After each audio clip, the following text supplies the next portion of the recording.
this Fulani boy that doing business sometimes, they will give a certain person money to hold for him. So please help me keep this money. It can be 500,000, it can be any amount. Right. Not that these guys have much money. These guys are doing this machine tazi. Right. You understand me? Right. They'll say, this Osman, or so give me this 500,000 or 700,000 to hold for about 1 year plus now. He never come ask me, because the guy, even though you can say, yeah, I trust you. When I go back to I will usually help my family. I bet you give you go, and the same way too, you also give them money to them, because this is the way they operate. You understand me? This is the way they operate. You understand me? So if they really trust you, say, please help me this one. I don't trust the bank. Maybe if I go to Castina, I would like to hold it. Who make a guy called Aneni? That so-called is a very the guy name in Nigeria is Walker. It's guys from Castina, this Yaradua family. Right. That made the guy very, very tough. Yes, Yaradua is from Castina. All this one now, say Fulani, they fight. If you check behind that scene, yes, indigenous from this state, they want to catch the land there. But using people who are like foreigners, who are not even from that place, to operate some of these things. Not today we know Fulani. Fulani sometimes, some of them do gold, some of them do cow. You understand me? Look, I walk in a place with leg, with a lot of this cow.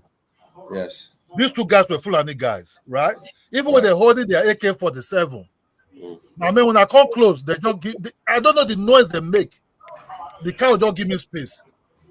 The only thing I could reply them back is, this most likely Tenu or something like that. Right. You understand me? I just hold my, but later I not shake them and ask them where they coming from. Yeah, Ola, do you know the cleanest and the most safest state in Nigeria? Do you know the cleanest and the most safest state in Nigeria is in the north? It's called Gombe State. Oh, but I've never been to. I've never really been to. I only been to Abuja. In the north. In the plane. In the plane I saw Kano. And Gombe State. Gombe State is the most populated. It's actually majority a Fulani state, right? And it's the cleanest and the safest state to live in Nigeria. But nobody will come online and actually talk about Gombe State. Never. No, I didn't know much. I didn't even all this time. When I start saying in TV that there some foreigners, go to Kano, Igbo making billionaires. Some of the self even building mansions there. They just they're building mansions there. They have this mentality of the north now. You understand me? They'll tell you, I like my Kaduna. If you go to Kaduna, it's a mixture of everything there. You understand me? I like my Kaduna. I like my Kano. You understand me? You can't really, all this thing you see now, this not how Nigeria would be run. You understand me? Molita Mohammed friends were from the south. You understand me? It's an Hausa Fulani dude. You know what I'm saying? Yes. So when people just say Nigeria you see today is just on bad eggs. Yes. Bad eggs. Making it work for everybody. If you check Benue, they're talking Benue. We've got a couple of minutes. Let them come through and then you guys can continue. Well said. Yeah. Also, we got Musanda. So go ahead, Zed first, and then Musanda, you can give your opinions. Wherever of the conversation you heard, the mic is yours.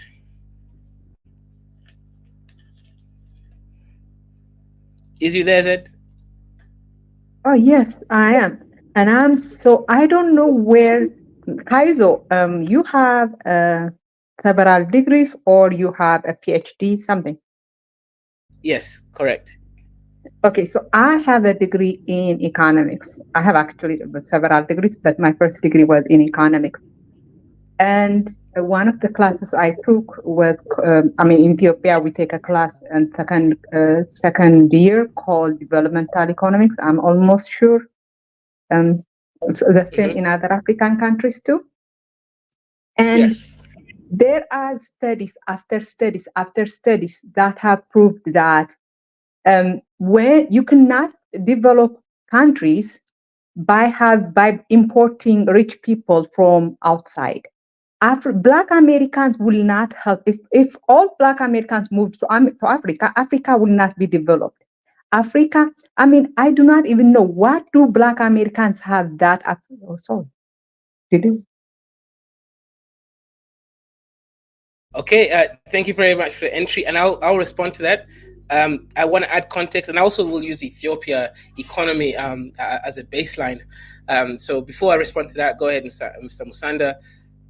What part of the conversation do you want to add on to? Can Black Americans help Africans? Economy, yay or nay? And also, you could talk about your ANC thing, but keep it brief. Okay, so I have not finished, by the way. Okay. Let me finish. No, finish. Yes, Black Americans actually. I do not know if I don't know if you guys know. I have a channel called Keep Africa Passport Bro Free, and in my account, I always make the point that Africa will not benefit from Westerners going to Africa, because what happens is that when Westerners go to Africa, it is, what is it called? It's not their government that's coming, it is individuals, and individuals cannot develop a country. And the other thing, of course, is that they go to Africa with high living standards. And it is shown that the poor countries expend their limited resource to what is called to support the lifestyle of those Westerners. And so Westerners are actually a net negative for Africa when they go there. I'm gonna give one example, and then I'll mute my mic. When in Ethiopia, I'm almost sure Kaizo knows, like when the TPLF, the Wayanis took power. Do you remember? Yes, I remember. So it's in 1990. So I lived in a city called Gondar. My family. One of the ancient cities, right? So you're from Gondo, okay? I'm from Gondar. So what happened was the rebels, TPLF, took Gondar, but the central government still had, the rest of the country. So the central government, cut us off from electricity and everything. And there were white people who came to, Gondar before, the Gondar was cut off. And now, what do you call it? Electricity was being rationed. And you know who got electricity 24 hours a day? The white people that lived in that city. But every one of us, we got electricity like 2 hours a day.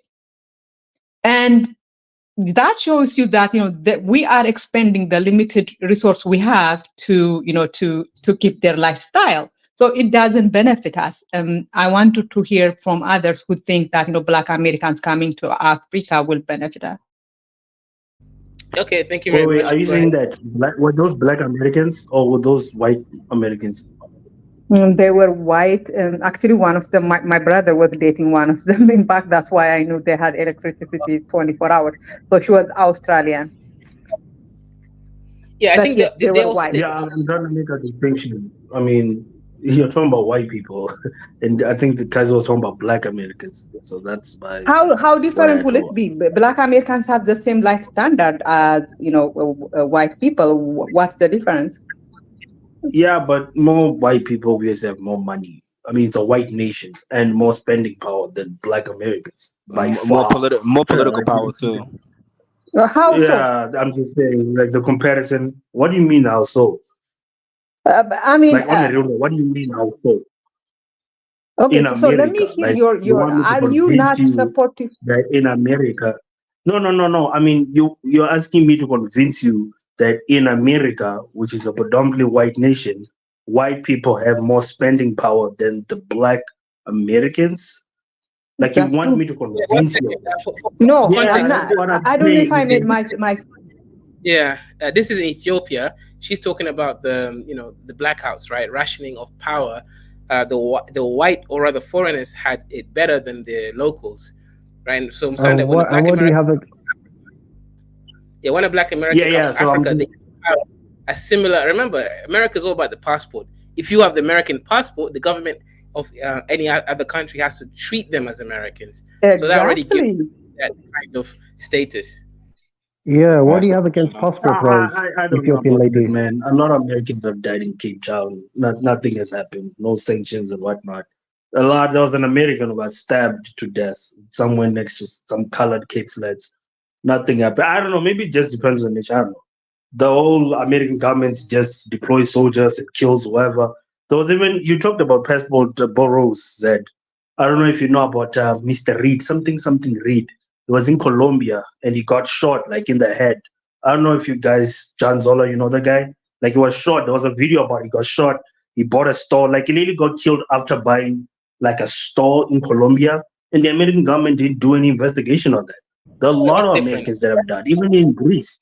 You know, no, I'm just saying that let's not at least over exaggerate this idea of because you're an American, nothing will happen to you. Well, if you have an American and money, probably, you know, but if you are some regular Joe just traveling to another nation and you happen to get killed at the wrong place, then not, I just have not seen the evidence of exorbitant amount of investigation being done by the US government. Personally, they'll probably make recommendations and whatnot, but yeah. But going back to the point, the reason I was asking about Abe White, right, was to actually at least also emphasize on the spending power because you talked about a family over there. So I'm sure that they probably have their own security because if you're Ethiopia, I think it's very dangerous to be a foreigner there just alone. So I don't know. I think we should also look into the spending power of a lot of Americans that are going to Africa, you know.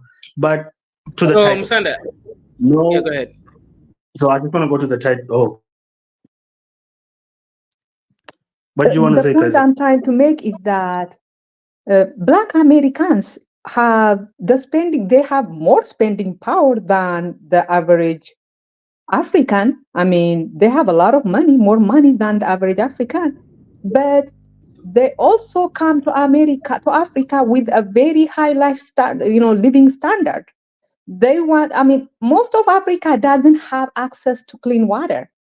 Most of Africa doesn't have the infrastructure we have is trash.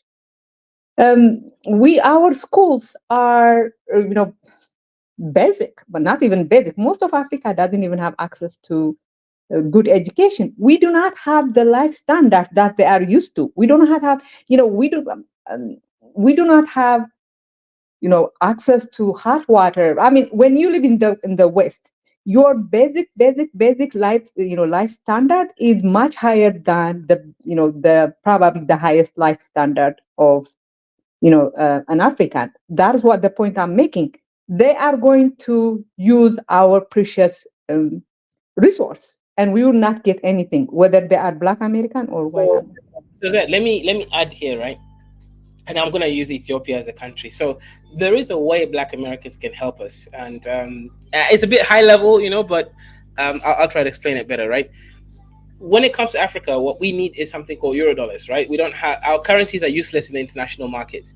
So when Black Americans come to, let's say, Kenya or Ethiopia, what at least they can do when they spend money here, that money is converted into dollars for the government. So the government now has money they can use to buy machines from China or Turkey or America, so we can industrialize, maybe tractors to increase the agriculture. So just with the fact that they're spending dollars in our countries, that helps, because that money, remember, the government can just print the local currency, it's not a problem, but we can't print these dollars. So the fact that they're just there, because even right now in Ethiopia, the law is that you cannot send dollars outside of the country unless you are a specialized merchant class or you're a student or something like that, where you can get the dollars out to go study abroad or something, right? So what Black Americans can do is we can actually just get Black American passport bros to come. The moment they spend money in our country, we're getting the Eurodollars, at least. Kaizo, show this website I posted. No, please, no. Yeah. Kaizo, what you are saying, in practice, it doesn't happen. In fact, we, the ones that are outside of Africa, we send money. Yes, you're right. When we send money back to our countries, that helps more than the tourists, because tourists. Go ahead. You're right. Go ahead. I'm finished. Sorry. No, you're right. No, what I'm saying is, what percentage of African Americans or Americans in general have the spending power to actually live America. Like, fine, they have dollars, which obviously has higher value than the shillings.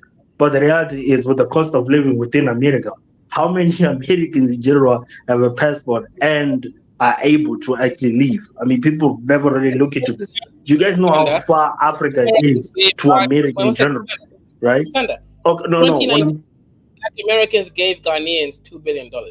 That's not small money to cough at. That can allow them to pay off their debts or something. That's the main thing. But that's you mean on remittances? Okay, but like who? So you being disingenuous on this. You're saying that did they give the Ghanaian government that money, or did they send remittances to the Ghanaian government to pay for schooling, to pay for the expenses of their personal life? How many of that money came from Black Americans and not diasporas? Let's look into that. I'm talking about the diaspora. The money coming from Black Americans was $2 billion. Forget the Ghanaian diaspora. It's more money. It's $4 billion, right? But the fact is, if we can get this, we can tap into John Zola's people's money. Africa can pay off his debts. That's the thing, because we can't pay off debts. How so? We can pay our debt with money from could you money from Black American people? Yes. Passport bros will come to Africa, marry African women, bring them back to their country, and they can send billions. That I support. And I know you. Let's deal with the first part. You said Black Americans are sending, and it's not diaspora. Did you just say that? No, I didn't. Black Americans are sending money. No, Kaizo. I'm asking Kaizo. You said it's not diaspora. No, I'm saying that 1 second. I'm saying that, for example, Kenya, we receive $5 billion from the diaspora. Okay, that includes me, right? The money I get from YouTube, I spend in Kenya, so that helps the Kenyan economy at least. $20,000 every year, right? Comes from YouTube directly to the Kenyan central bank. That helps them, right? However, the diaspora, the Black Americans spend, like, let's say another $1 billion. That can help the economy still. So I just want Black Americans to come here. Where are you getting these figures? I want to know where you're getting these figures of Black Americans sending or at least sending money to Ghana. I can give you the numbers. You think I'm some dusty out here, okay? From where? I'm asking from where. I'm not, okay, let's just say you're telling the truth, but why are they sending money there? Because of year return. You don't remember about Ghana? Ghana had something year of return. I'm answering your question, my brother. You must understand. The year of return is what generated $1 billion. Yeah, right. Let me read it. Let me read it. Like, however, recounting the gains of the year return 2019, the Minister of Tourism in Ghana and the media laid emphasis on the money accrued from the buzz around the campaign, which is around $2 billion. Ghana made bank just from Black Americans. No, that is not bank. That is nothing. That is not $2 billion. Is nothing. Well, it's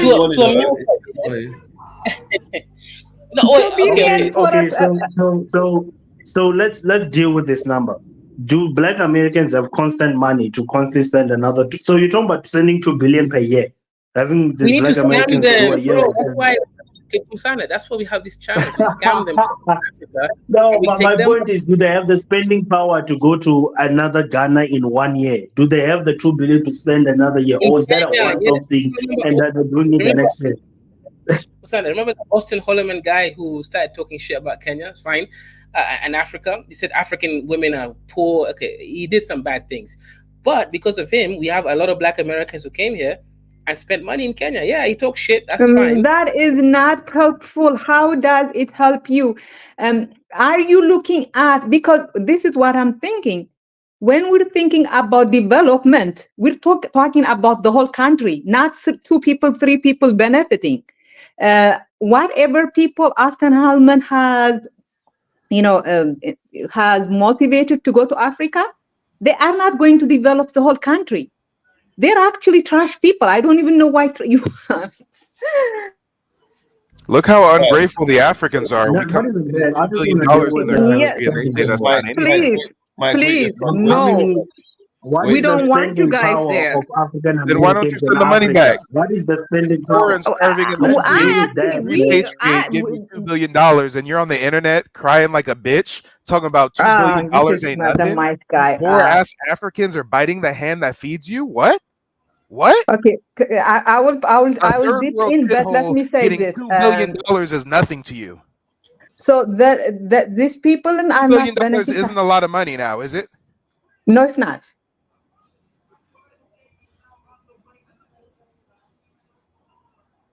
And your country couldn't get $2 billion unless they scammed Black Americans into coming to their country. So yeah, No, you not my like a country. My retard. country is Ethiopia, and we do not scam you guys.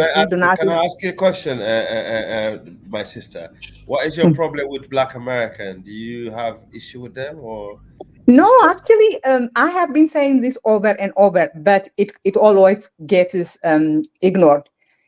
If I have a choice between Black Americans and white Americans, who would I rather go to Africa? Black Americans. I love Black Americans. I think they are, let's be honest. They are the only Black people. Lying. Pardon me. Can I finish? They are the only Black people who love their Blackness. Let's be honest. In Africa, we have this epidemic of bleaching. That I want to see if you guys could hold one live talking about bleaching. One second, Mike. Then you can go afterwards. I got a question for Zed. Zed, when I was living in Ethiopia, and I lived there for a few years, why is it that I kept seeing the light skin, especially Habesha girls, in all the expensive restaurants? Now I was also a culprit too, because I was also financing it, right? But why would I only see light-skinned Habesha girls in expensive restaurants in Bole? I didn't see the southern nations, Ethiopians, in the good expensive restaurants. How come? Exactly. I'm so glad you mentioned that, because it's biblical. It's called the Bible and the Quran, obviously. I'm so glad you mentioned that, because I am from, I don't even, Kaizo, are Ethiopians the light-skinned people in America? No, not yet. No. Oh, I'll say Black Americans later. Yeah, the light-skinned Black Americans are lighter than. So I don't like it when they think, we look like, we are biracials. We don't. We are lighter than the rest of what do you call it? A lot of Africans, West Africans, but we're not that light. Yes. But here is the thing, and I'm glad you mentioned. Pardon me? Can we get back to how she's claiming $2 billion isn't most nothing and how they Africa. Let's get back to the topic, man. Go back to the topic about, look, Black Americans don't have the spending power, guys. Let's stop with this. This is a stupid conversation. No, they have the spending power. They have more money than we do. They do not. Majority of African Americans can afford to leave America. Goddamn, why lie on an app, guys? Most people in the world can afford to leave their countries. Most people. That just is how it is that we live, right? So no, man. And Abby has told you this before. Shout out to Abby, another economist in Ethiopia.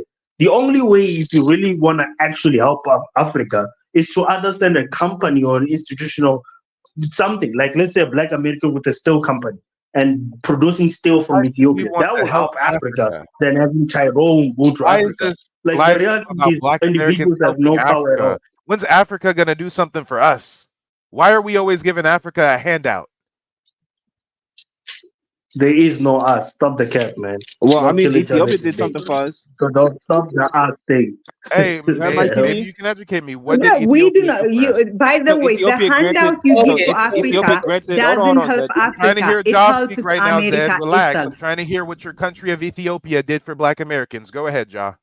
Absolutely nothing. Yeah, so no. So Ethiopia, Zed. So Ethiopia granted 500 acres of land, Shashamane, to Black Americans. Specifically not to Black Americans. It is to what they call it, to Jamaicans. And no, it wasn't. It was to Black. No. It was not to Jamaicans. It was to Black Americans. I can give you the article. So that's not a big deal. That's not a big deal. I mean, but I'm just saying that's something. Africa something. hasn't done anything for Black Americans. She thinks 500 acres of land isn't a big deal. You're just an ignorant ass African woman. Just admit it. Okay, let's not go there, because I really Let's go think there. You are extremely ignorant. You're up here saying Black no. Americans repatriating Ghana, giving them $2 billion is nothing. You're scoffing at that. The brother Jaw says, hey, Ethiopians did something for Black Americans. They gave us 500 acres of land, and you're scoffing at that. You're just showing Because your ignorance. if that getting a, you know what, my sister has. Yeah, you're stuttering because you're ignorant.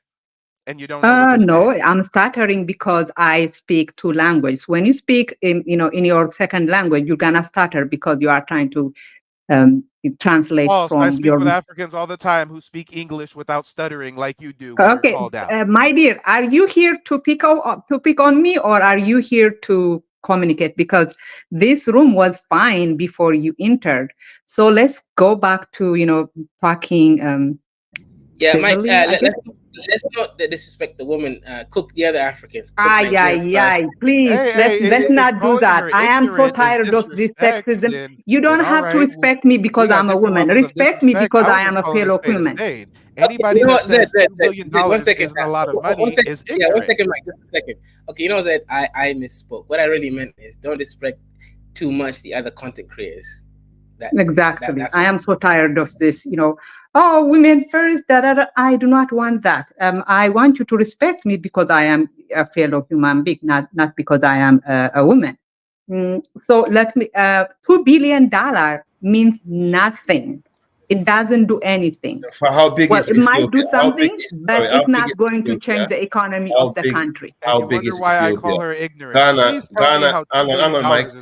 is a very small country with a small population compared to Ethiopia. So $2 billion in Ghana will go a long way, right? If it won't. Let's see. What is the invested rightly? It will make a difference. A tiny bit of difference. Whatever little help that we get in Africa. It doesn't help.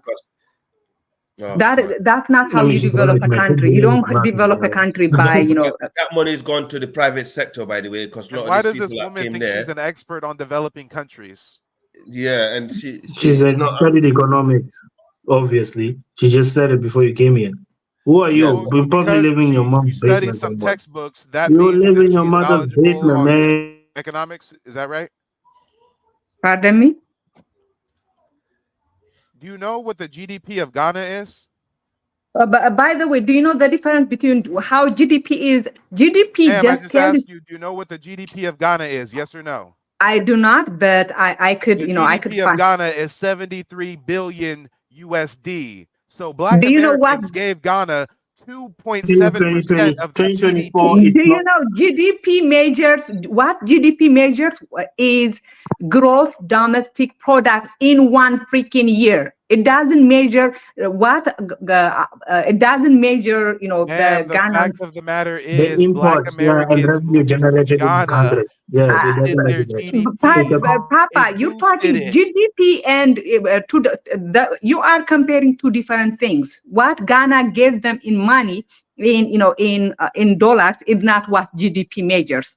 GDP doesn't mean, the amount of money Ghana had in a bank. The only point that I was making right there was that we gave you ungrateful ass Africans almost 3% of your nation's GDP, and you're on the internet talking about that's not a lot of money. I know this is. Sister, hold on. Mike, I don't like how you speak about Africans like that. However, sister, we in the West Africa, we have noticed improvement of African American coming to Ghana in the year of return. What did they do to you? Your economy is. What did they do to you? Okay, this is not me. This is people in West Africa telling you. In Ghana, they notice the benefit of some of the West African American coming in the year of return. In the private sector area where new businesses were established, and we saw different organizations coming to Ghana, building schools and so on. They made it different. So I don't know who you are to actually dismiss that. You're from East Africa. So you're going to industrialize from prostitution. You think prostitution is going to industrialize Ghana? or whatever Sierra Leone. You think you're gonna tell yourself organization? Who This is what mentioned I find weird. you know what? I don't understand your village What do you think they're going to a country to do? Can you not talk to me? What bro? do you think a bunch Bro, of men going to a I party don't in even want Africa to to talk do? to Come on. an animal like you, bro. Just be quiet. I'm talking to the sister. But anyway, No. what I'm trying to say is people in the land have said it made a difference, right? Well, So the problem I have with that is I do not take. Why do you have a problem at all? You're not Ghanaian. When Ghanaians say that Black Americans help their country, why don't you just shut the fuck up and acknowledge that? You're not I even do not Ghana. acknowledge Mike, that. It's not even a guy. What are you talking about, Mike? Like no, the fuck, this I guy. said people from Ghana said they made a bit different, and we So just no, mentioned they do not make. They do not make. Let's okay, see can how we move on? Ghana's Can we move on? GDP. Can we move on? Can we move on? Because we don't want to get stuck in this same shit. It's not going to get us nowhere. All right. So you came here as an economist. Okay, so input? let's move. Thank you. Let's look at Ghana's trade balance. That's what's important. The trade balance in 2020. It was. Can you mute? Kaizo want to say something? Thank you. Yeah, let me just finish this point, right? Let's move on to the next point, right? What industries have Black Americans added into Africa? We don't talk about the small shops in the dusty villages. What industries? Indians have built industries in Kenya, Uganda, Tanzania. What industries have Black Americans created? Why do Black Americans need to develop industries in a foreign nation? Well, that is the only way you could help. I mean, why do we need to help you at all? Not at all. That's what I'm saying. You do not need to help us. That's my point. But we are helping you, and you're biting the hand that feeds you. But you do not need to help. You're not helping us. Then tell your country to stop begging for us to come there. That is what I'm. Yeah, I don't think Ethiopians beg you to come to Africa. Do they? Oh, they do. They do a lot of promotion and media. They came up with a whole campaign. Oh yeah. Ethiopians. Do you know how much your country relies on tourism? Not that much. Damn, but you're supposed to be an economist, and you don't even know how much your country relies on. Tell me how much it depends on. You should know. That's your country. Why do I have to educate you about your nation?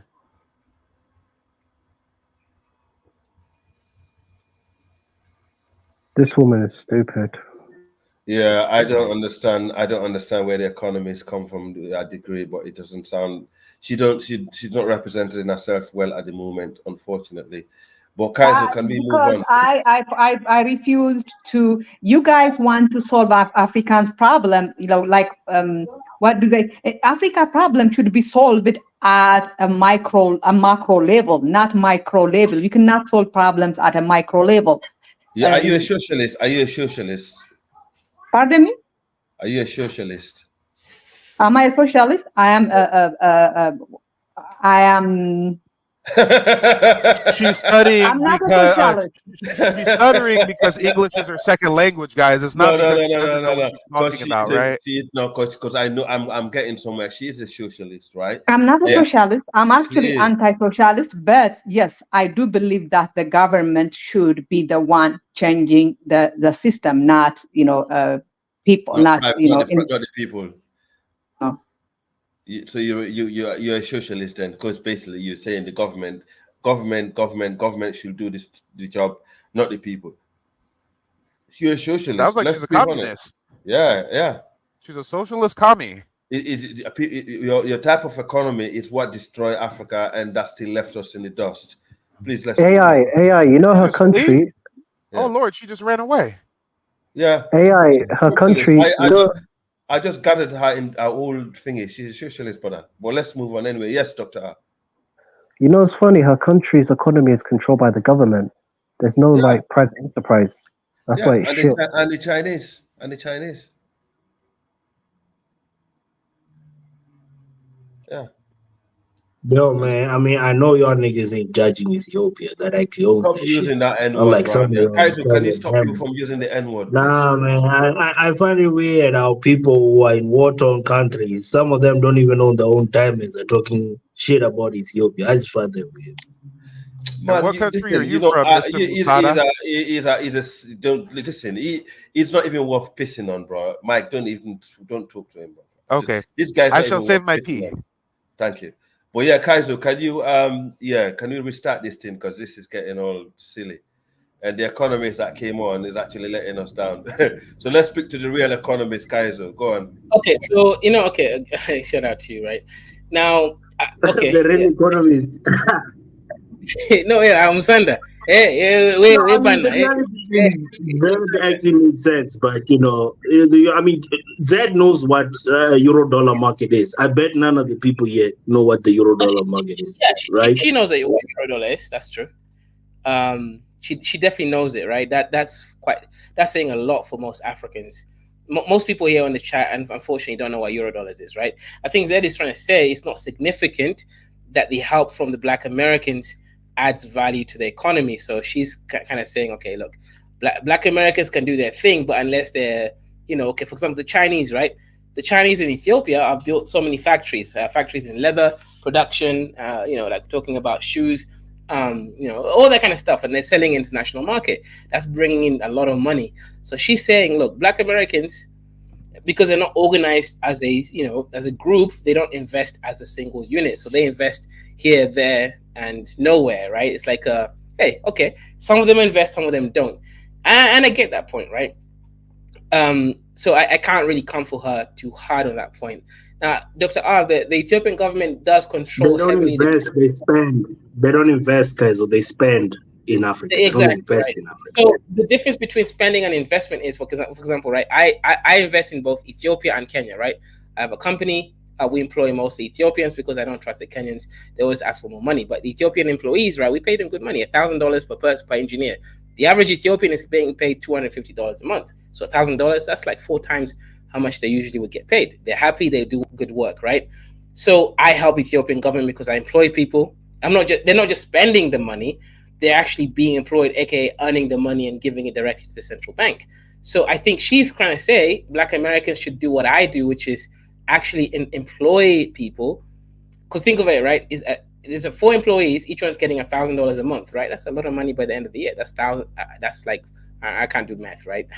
But that's like $60,000 a year coming into the Ethiopian economy as an investment, as opposed to just spending power. So I believe that's what her argument is. And why is it that Black Americans are the ones that need to come over there and invest and employ Africans? Why don't you Africans come to America and invest and employ Americans? Hold on, this is my point too. And I'm sorry. This is. And Zed, I didn't talk. I don't know what happened. So let me say this. Kaizo kind of made a first part of the thing he said. I agree with. If Black Americans were to go to Africa as part of the Black, American government sponsored program, to develop Ethiopia, to develop Ghana, I would support it. But Black Americans going there, individual Black Americans going there doesn't benefit Africa. What it does is create almost like international. What is it called when they go to gentrification, right? My dad was telling me how Ethiopians returning to like Ethiopians who live in America returning to Ethiopia. When they return to Ethiopia, they make the housing more expensive because we have money to buy, and we basically are gentrifying our own countries. So what these people do, that when Black Americans go to Africa, they do not benefit Africa. They actually make life, create a class system that is. Oh, you Black Americans are making my rent get higher. Oh, exactly. My rent is going up because of you Black Americans. Oh my God, this whining is really nonsensical. You really think that we're gentrifying Africa? How do you gentrify a nation that's not developed to begin with?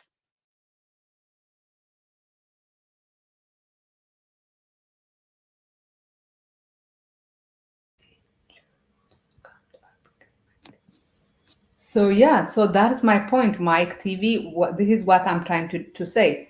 I like you guys. I like Black Americans, but I like you to stay here. If you want to help Africa, send money to Africans in Africa. Way or marry Africans And and as bring them. American, I would like it if you Africans stop sneaking through our Mexican-U.S. border. I would like it if you Africans stayed in Africa and stopped sneaking into my country. Can you do that? I didn't sneak into your country. I flew into your country, so there is a difference. And I don't want you to fly into my country. That's the difference. Oh, so you can fly into my country, but you don't want us to fly into your country. Listen to how backwards these Bush babies are. I am helping your country, but how are you helping America?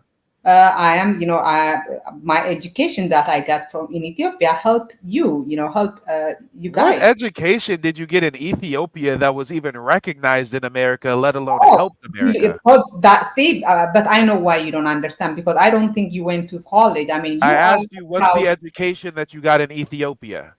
I got economics degree. And the United States government recognized your economics degree. Yes. And how did your economics degree help America? Well, the classes I took allowed me to go to master's class. How does you being educated in America help America? My dear, my labor helps you. What are you talking about? So because you came to America to work, that's how you help America, by working like everyone else does?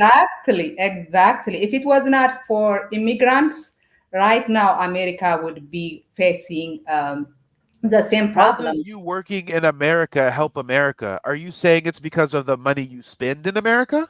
The money I spend, the tax dollar. Guys, ding, ding, ding, ding, ding. I just exposed the shit out of her. She says Black Americans spending money in Africa does nothing for Africa, but now she's saying she's helping America by spending money in America. That's hypocrisy, ma'am. That makes no sense. You're talking about Black Americans need to invest in Africa because just spending in Africa doesn't do anything, but you're not investing in America. You're just spending in America, and you think you're helping America? You make no damn sense. I do, because America is a developed country. What America needs is workers and consumers. Africa is not developed. Africa doesn't need, consumers, or, I mean, you guys are not even consumers. When you go to Africa, you do not consume African produced products. That's actually one of the problems, because your taste cannot be satisfied by things produced in Africa. The things you buy are imported things. Your taste is European. Do you have any data to back these claims? Because I know Black Americans that live in Africa and they do not import goods because it would cost so much money. No, it doesn't import goods. They don't import goods. What they do is they buy goods that are imported, and I don't blame them. I mean, what are you talking about? So you're complaining that Africans import goods and that Black Americans buy those imported goods instead of local goods? Wait. Let me ask a question. You, Mike, what do you do that helps Black Americans in the U.S.? I don't know you. I don't need to answer any of your questions. I'm not speaking to you. You don't know her either. So why can't you just answer my question? Because I'm having a conversation and you're derailing it.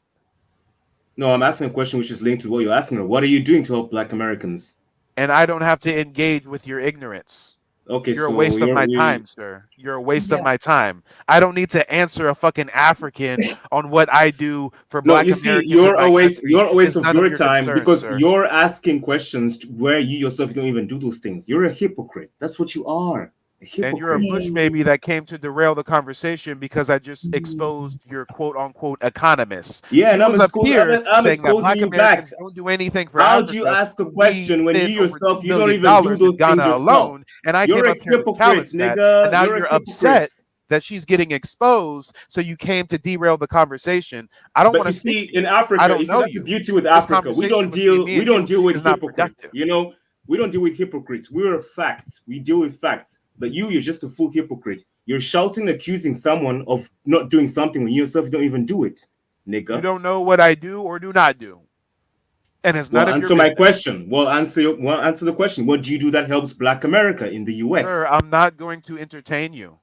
You're beneath me. You're not worth No, my time. I'm not beneath you. I have a culture. You don't. You're beneath me. Oh my gosh, these Africans think hold on. because they have He a had degree. a country. Let's not go there. He had a country. His country is called America. I am not here. I do not have any animosity towards that lets you do it. I do not have any animosity towards Black Americans.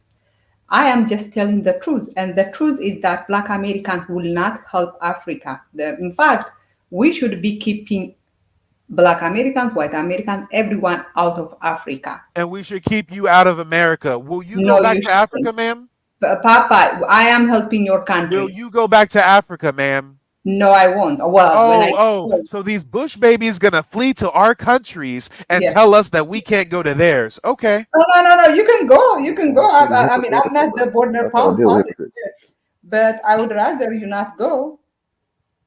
And we would rather you stay in Africa. My sister, you're being too soft to this guy because this guy, I don't know. Sorry, it's not a guy, it's a nigga. This nigga, I don't know. He's just not making sense. How do you accuse someone of not doing something when you yourself you don't do it? I don't get it. I just want to know. I want to know, what does he do to help Black Americans? Kuna historia ya IQ. Sasa hii ndio naona. Naona. Naona ni ukweli sana. Hi, Dion. Hey, how you doing? Good. How are you? Good. Smoking cigarette this early? Hey, Kaizo, I just sent a super chat. Go ahead and put the Bush baby Joe on timeout. Yeah, I'm doing a little smoking, but I just want to. Bye, Joe. I want to push back on something. Joe, for capitalism, I got to put you in the backseat for 5 minutes because I was in there. I'm not sure. Look at me helping Africa, guys. Look at me helping Africa. Can you hear me? Also, you've been put back in the stage too, Mike TV. So. Mikey, you have to come back. Mikey, you have to come back deep, bro. Yeah. You have to come back deep, Mike. This is kind of funny, right? Mike put the African Kenyan in the backstage for 5 minutes, and the African kicked out Mike for the rest of the stream. Mike, you'll have to match it to come back. This is kind of funny. Kaizo, why are you so generous? You have to go. Bring him back. Okay. Yeah. We have to follow the rules, man. We have to follow the rules. No, but if someone wants to come back, then they have to be like 10% up, right? Yeah, that's poor Mike. That's not fair to him. Kaizo, Mike, do you know? Sorry, sister. Kaizo, do you know the Fulani is the most expensive in this stream? You know that? I think I told you. How much did I sell you for last time? 300 ones. The first time was 50, and then someone had bought me back for 50. I think it's been 500. Since I've been here, I think I have made it about 500. Yeah, we sold it for $500. So shout out, Fulanis are helping this channel. Joe will bring you back in 5 minutes, and Mike TV, the Africans have more money than you, man. Black Americans for some reason. This is what I'm saying. We are, in general, Africans who live in America, in the West, have more money than Black Americans. I mean, So Zed, I think I don't know if this allows you, does it allow other people to add dual stream? If not, Zed, I can actually add your channel on the streaming. Yeah, that's what I was saying. Yeah, if you could add my. Send me your email address so that we can. My email address. I thought you add it with my, but I will give you my email. I thought you just add it with my YouTube channel address. Oh, okay. Let me try that again. Yeah, give me a second. Go to where? Go to where? Sorry. Yeah. So.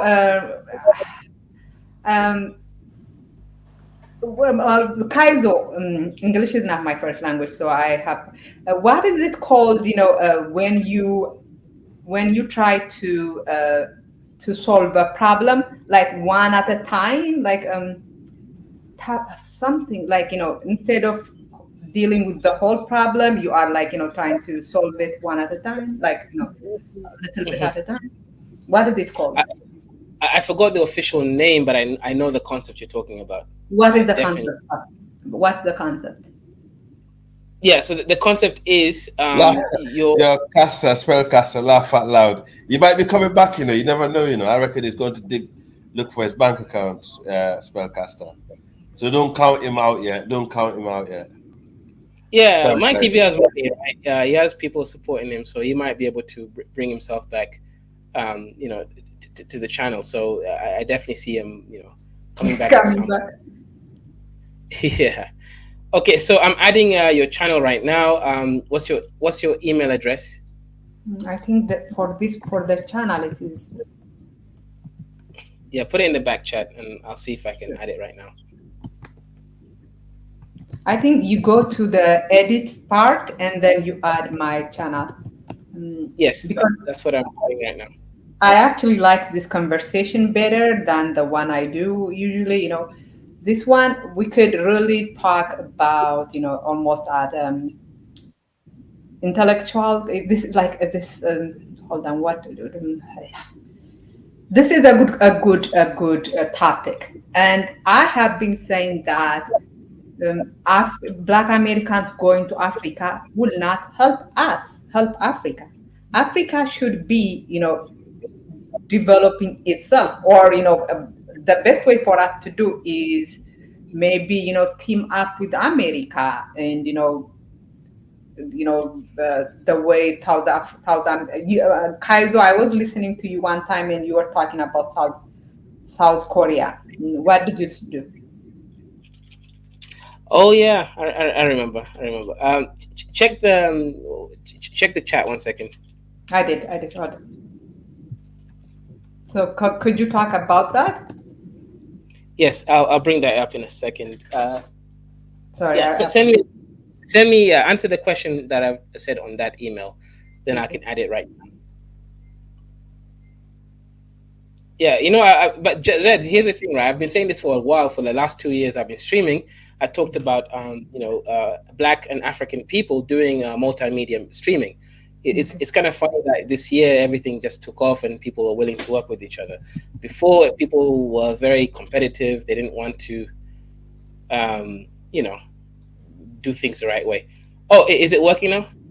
I believe so. Let me see. Add me because it asked me if it was me, and I said yes, it was me. Okay. So,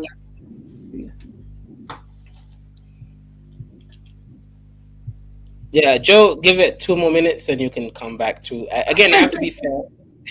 I have to be fair, Joe, and our Black American brother, you know, Mike TV. Mike TV, I know you, man. You're gonna talk shit on the channel now. These Africans are giving them money, but they don't want to support. But I have to be fair, Eri. Yeah, I gotta be fair, man. Everyone has gotta be treated fairly. Okay, so 19 past is now 26. You can definitely come through, Joe. Joe, pole ndugu. Najua lazima tupate pesa kidogo, si ndio? Hakuna shida, naelewa. Okay, good. That's what I like to see, man. Pan-Africanism doing its thing.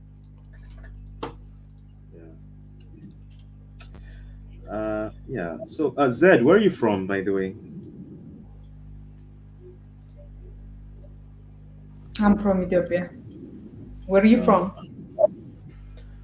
I'm from Kenya. Okay. Yeah, we are neighbors. So it's Kaizo, no? Yeah. Yeah, I'm also from there. Zed, I think send, if you can, send me your password.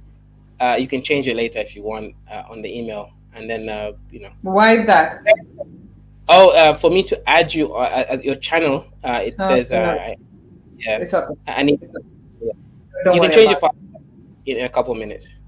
Don't worry. It's okay. Oh, okay.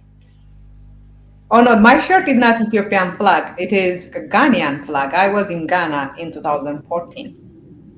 Oh, really? Okay. Yes. Interesting. Did you like it? Very much. And I actually believe that Ghana is, if any African country is going to develop, it's gonna be Ghana. Have you been to Kenya? Not really, but a lot of my family has. Okay. Kaizo, do you think Kenya? I really like. Do you think Kenya will be the next country to develop? A rude boy. Yeah. Yeah. Look, I think right now what Ruto is doing, making deals with the American government and bringing in money to us, I think this is definitely going to help the economy, right? I don't think. Okay, so I'm actually adding your email. Never mind. I've just paid for the professional plan. Give me a second. Let me add your email to the professional plan. I was using the Dusty plan. By the way, I have a professional plan too, so I don't know what you're talking about. Oh, right. For me, I didn't. I was a poor African. So check your email and then confirm. Then you can add your channel through. Turing, you have been invited by, accept invite. Yeah, so you should be able to edit and add your channel too, that way. See, I'm trying not to be dusty, guys. I actually pay for a professional plan. That's $50 a month. This is the first time Kaizo is not being dusty. Kaizo, I apologize, to be honest. Go ahead, guys. I really, and I hope we could, we could really talk about it, because I always get attacked when I say Westerners should not go to Africa. I am so happy that Kaizo was in Ethiopia, and my sister's ex-boyfriend was. So I like it when Kaizo Kaizo was in Ethiopia, and I'm almost sure aren't Ethiopians in Kenya? A lot of Ethiopians. Yeah, there's a lot, especially in Hurlingham. Oh yeah, Hurlingham.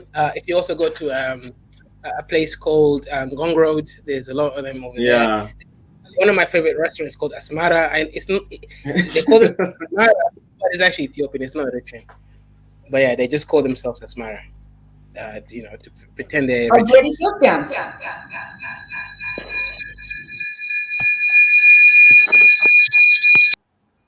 Jesus. I apologize, guys. What the?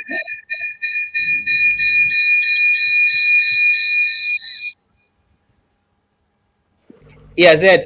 If you've accepted it, try to add your channel to the stream. It should allow you to do it now.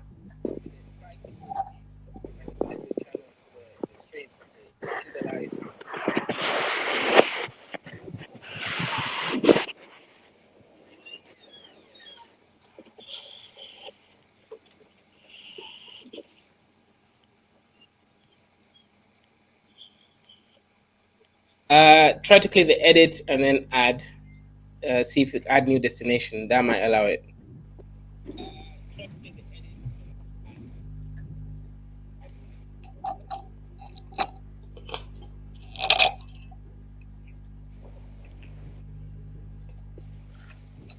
Kunzorian Empire. Kaizo just hacked Zed. No, I didn't hack anyone. I don't hack people.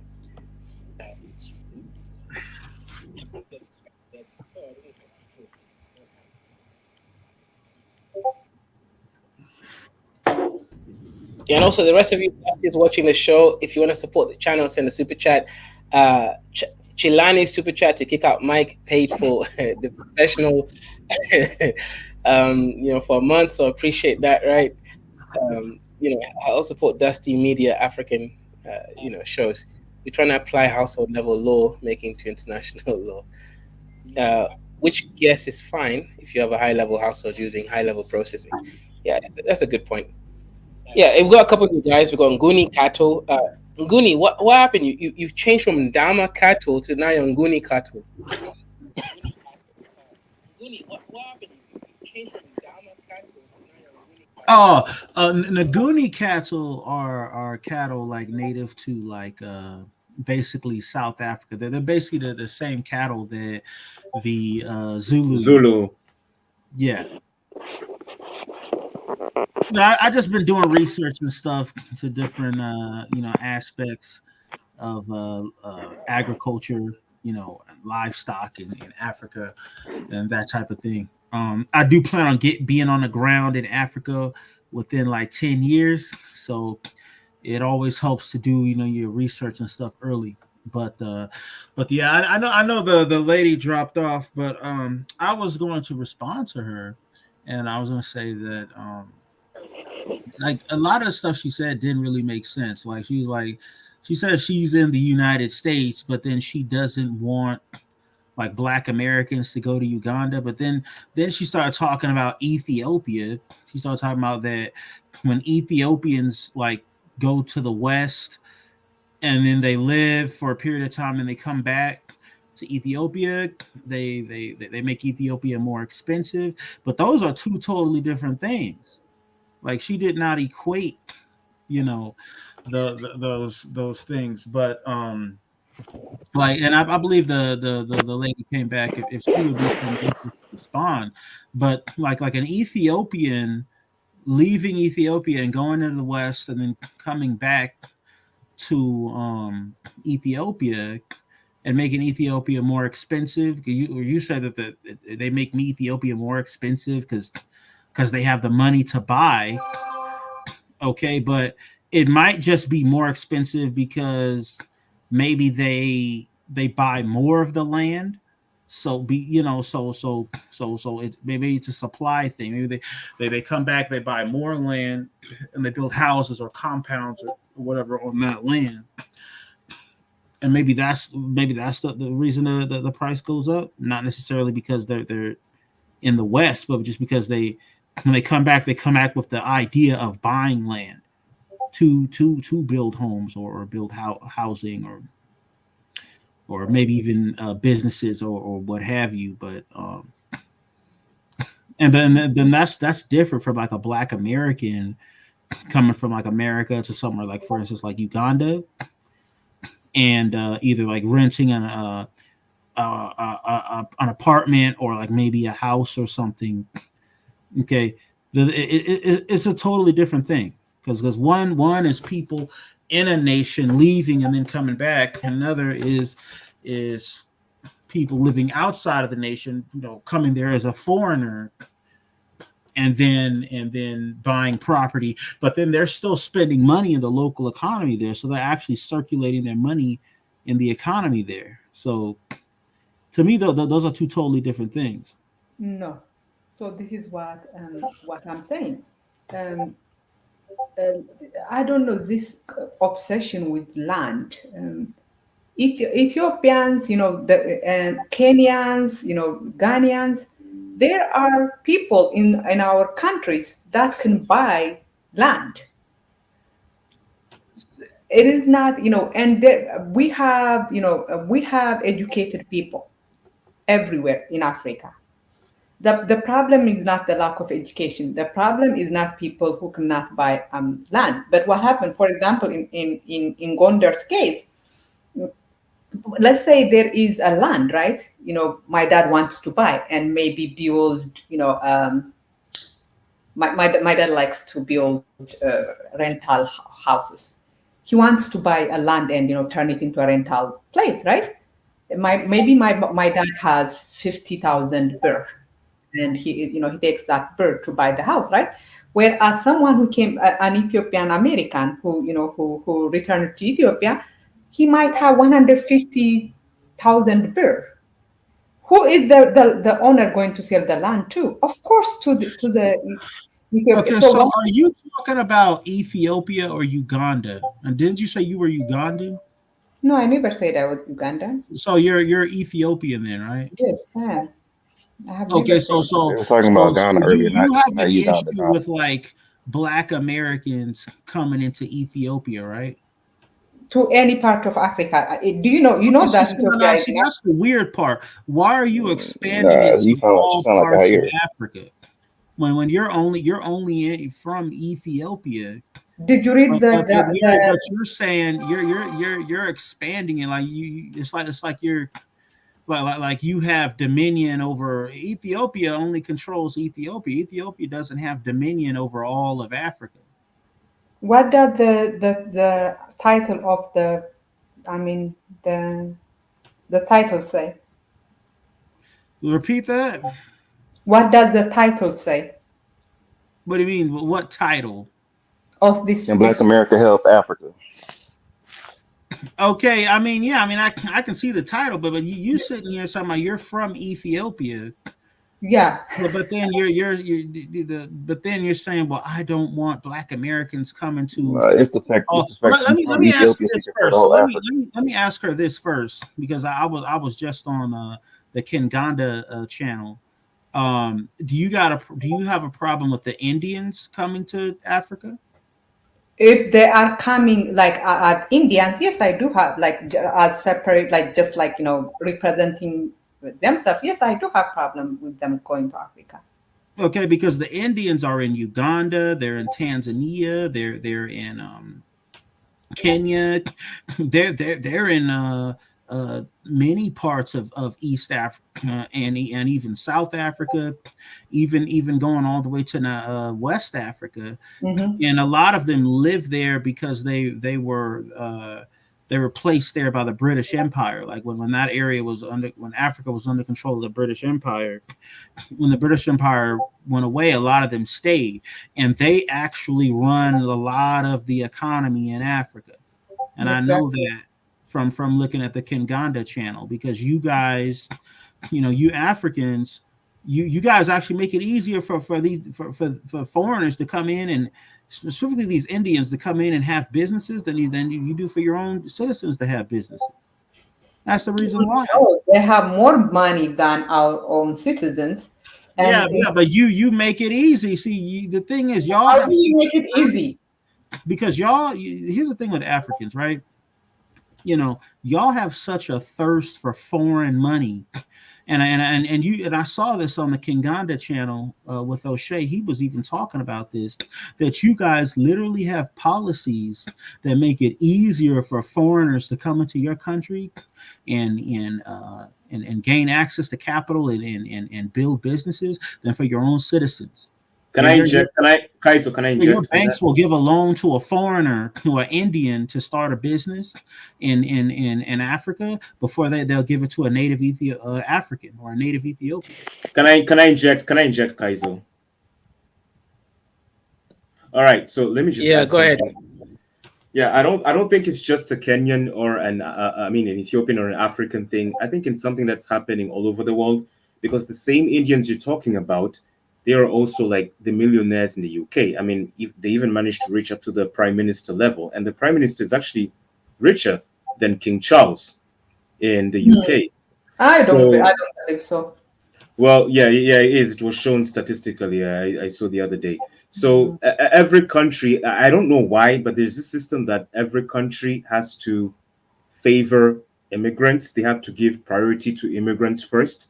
And I don't know about Ethiopia, Uganda, but speaking about Kenya, we have a lot of Kenyans that are doing very well and helping to contribute and grow the economy of Kenya, right? Kaizo, like the Kikuyus and the Kenyan Somalis and everything. So it's not like we give bread more to foreigners, then we don't care about our own people. It's not like that in Kenya. But every country around the world, the same thing with the US, there's this thing, they have priority first to immigrants. Because immigrants usually have the more money. It's not because they love. We do not love. Uganda actually kicked out Indians.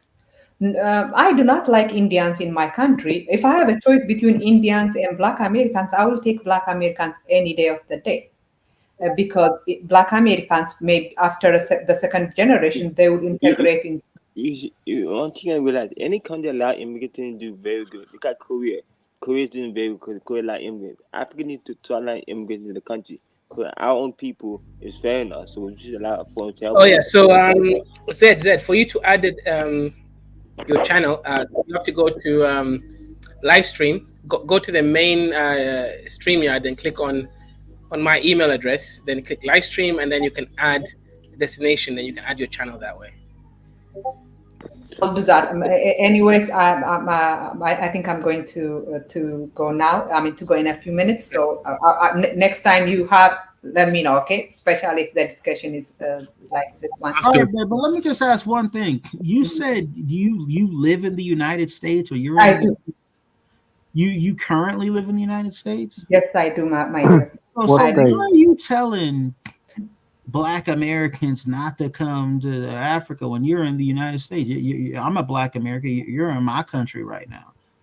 Do you like me? I think I am. I am almost sure you are glad that I am here in America. And why? Why do you think I'm glad you're here? Because if it was not for we good without you, fam. We good without you, fam. We don't need you. We go back. Okay, well let her explain herself. The why, like. Because immigrants contribute to American economy, especially Africans. We come educated from our. Bro, y'all a small percent of the population that come over here, bro. Y'all not that big.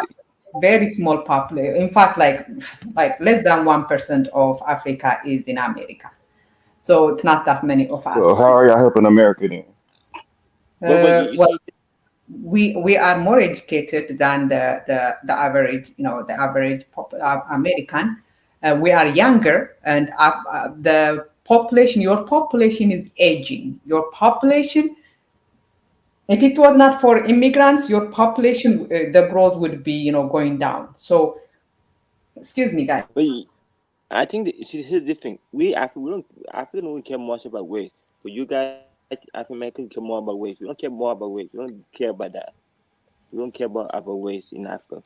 We don't care about that. But in the West, we actually care more about race. So we don't care about that. All right, let me respond to that. First of all, we don't need immigrants for population growth. We can have population growth just by having children. Can I answer? Can I answer that? Actually, you need immigrants to replace population because no, we don't. No, we don't. No, we don't need. Let me listen. I'm not. We can just have children. Let me listen. A country like Russia, population is very much reducing, and they're not having babies. Okay, people have tried to have babies, but they can't. All right, I don't know. There's so many reasons. Maybe it's the food they eat, what they're drinking. Maybe it's the LGBTQ. I don't know, but they're not having babies. So what are they doing? They're calling on immigrants to replace the population, and the same thing is happening in Europe, and I think it's the same thing in the US. Okay, let me respond to that. First of all, you do realize that prior to 1970, the United States basically. And Japan. Yeah, brother. Let me finish. The United States basically grew its population the traditional way, which is by having children. And at that time, the birth rate was it was at least 3 to 4 children per family. I know my grandmother, who had she had on my mom's side, she had babies back in the 50s, 60s, and 70s. She gave birth to my mom in the 50s. My grandmother had close to 20 children. Okay, not all of them survived. I think half of them survived. So she ended up having 11 kids. And this was in Memphis, Tennessee, in the 1950s and 60s when she did this. She had 11 kids. Okay, so this idea that America or the West, that they need immigrants to increase the population, they don't. They can just simply have children and increase their population that way. You see, that's the thing. People are not. The same story is happening in Japan when there was that rumor that Japan is calling for Black people to go and repopulate. Why are they doing that? Because people are not able to have kids. I don't know the reason, but there's just so many reasons to that. So they need immigrants to come, young immigrants, in Japan, repopulate. Now, see, here's why. Here's what happens. The reason I say 1970 is because you know what happened in 1970? Or not? I don't know about 1930, but I know in 1950 there was a baby boom, right? No, what happened is, after the 1940s, there was a huge baby boom. We had no problem having kids through the 1940s, 1950s, 1960s, and early 1970s. What happened is 1970s we went on to the at least not just the United States, but in that same general time period, a lot of other Western countries, they went to what was called a fiat currency. Like they stopped backing their currency by gold or silver or hard specie. and then they switch to fiat currency, where basically the currency is basically like it rises and falls like with supply and demand on the market. When you do that, your the value of your money goes way down versus when it's backed by something hard like gold. So when the value of your currency goes down, what do you think happens in the job market? No. You also I also do with the climate. Climate affects. What happens is this: is in the job market, is your currency is not worth as much anymore. So now you need every household. You need two people working. You need the husband working and the wife working. Mm-hmm. It used to be the husband could work and he could support the whole family. He would even have enough money left over to save for the kids to go to college off of just the husband's salary. The wife didn't even have to work. She could just stay in the home and do domestic stuff. So when women are in the house and they're doing domestic stuff, guess what? They have more time to do. You see, Joe, don't I do crime? You know, most of no. Guess no. Well, women are in the house all day, right? Yeah. And okay.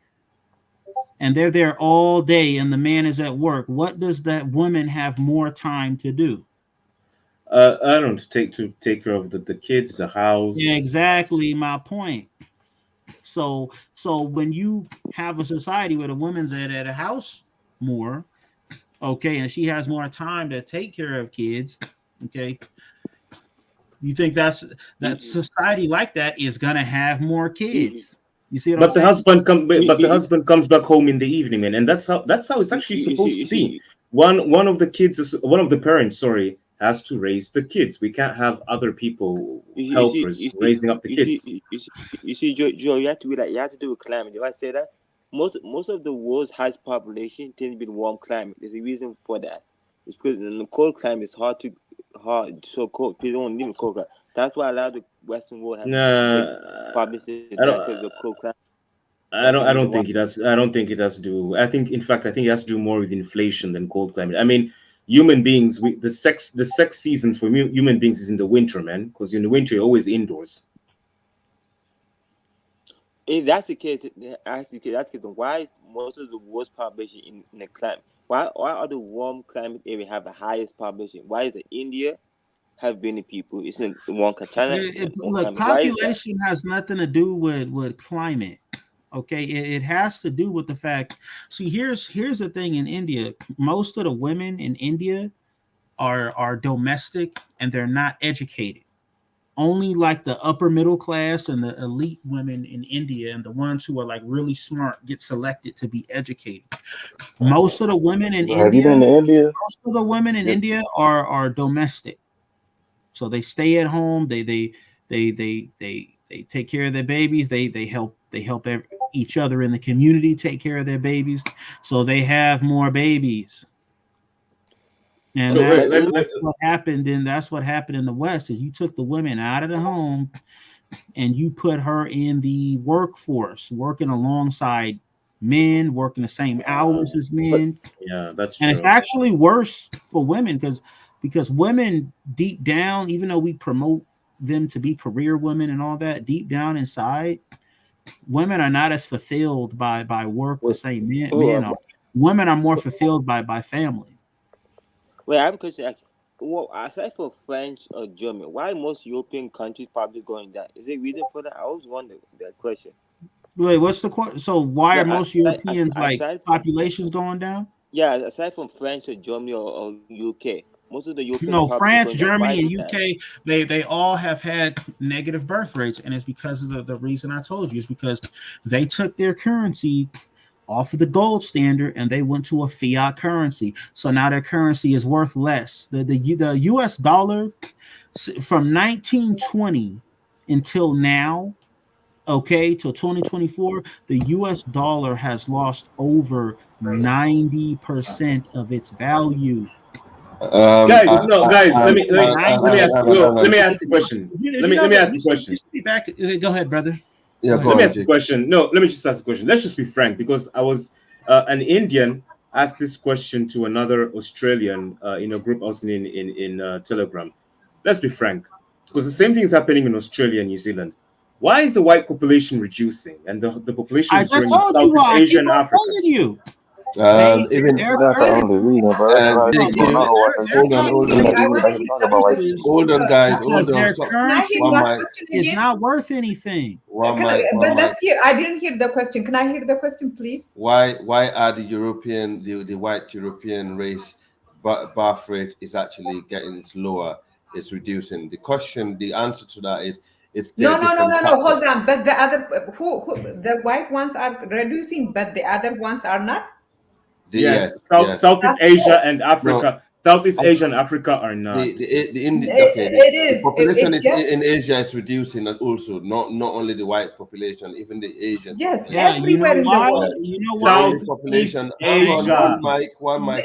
Everywhere in the world, the population now in Asian countries, the only population that's rising is the one in Africa, and that is the one in the Sahelian region. Yeah. The one that's rising. So even in Africa, the population is not increasing as fast as it used to be. Neither. But okay, so now here's the thing. Here's the thing in Asian countries. One second, brother. Is to do with the one in the Sahel. Yes, you're right. The white population, there are different factors, right? But one of the factor is to do with. I'll give a good example of the UK where I live, right? The government that came to power 15 years ago, that's currently in power. The number one thing they did is during the austerity is to limit 2 children. Basically, people that used to breed kids in the UK are the working class whites and the working class black and the working class Asian, right? These are people that are actually on low jobs who rely on government subsidy, right? So what the government did, they said to everybody, if you already have 10 kids under the welfare system, fine, we'll look after those brats for you because you're lazy. But if you decide to have any more kids, if you have any more kids under new government, more than 2 kids, we will not pay for them, we will not look after them. So the younger, because we used to have a lot of young moms around, a lot of the women used to get pregnant just to get free house, free stuff from the government. And that basically stagnant because people stop doing it. The kids stop having kids and people stop having kids that they cannot look after. That's one factor. And also there's all the natural factors, that's be reported, but I don't want to go into them because I'm not a medical doctor or I'm not an environmentalist. Do the culture. All right? You have to do the culture. Do I say that? The culture, because most white people don't like having kids. The culture is in culture. They don't like having kids. The environment, their culture, environment, and so on. But I don't know about that because I don't want to speculate on that. No, they would rather be sleeping with their dogs, having dogs and cats around. That's the problem. Anyway, bro, there's a lot of factors going on. They got drugs going on too in America. They got a drug epidemic. They got opioids and meth. But here is the problem you guys will have, which is the Scandinavian countries. The Scandinavian countries have great welfare system. The more kids you have, the more money you get. Women, that's true. I agree with that also. Yes, that's true. The maternity leave is like 3 months or something like that. If you want to have kids, the best place to have kids is in the Scandinavian countries. But guess what? The Scandinavian countries have one of the lowest birth rates in the world. The real reason people do not have, like America, Europe, do not have kids, as many kids as they used to be, is because when women are educated, we don't want to have kids. Kids are not good. They are a lot of work. They, No, can you rephrase that as a woman to say kids are no good? And what do kids do for us right now? They have absolutely in the past they have benefits. You can always find a woman that want to have kids, bro. You overlook that fact. There's lots more women than it is men. There's gonna be a woman that want to have kids. Hold on. The point of kids is not right I now. totally disagree on that. Sorry. Yeah, but let me explain what the point of kids is not right now. That's the entire point of kids is for after you. Exactly. No, They're not beneficial to you. No, after you.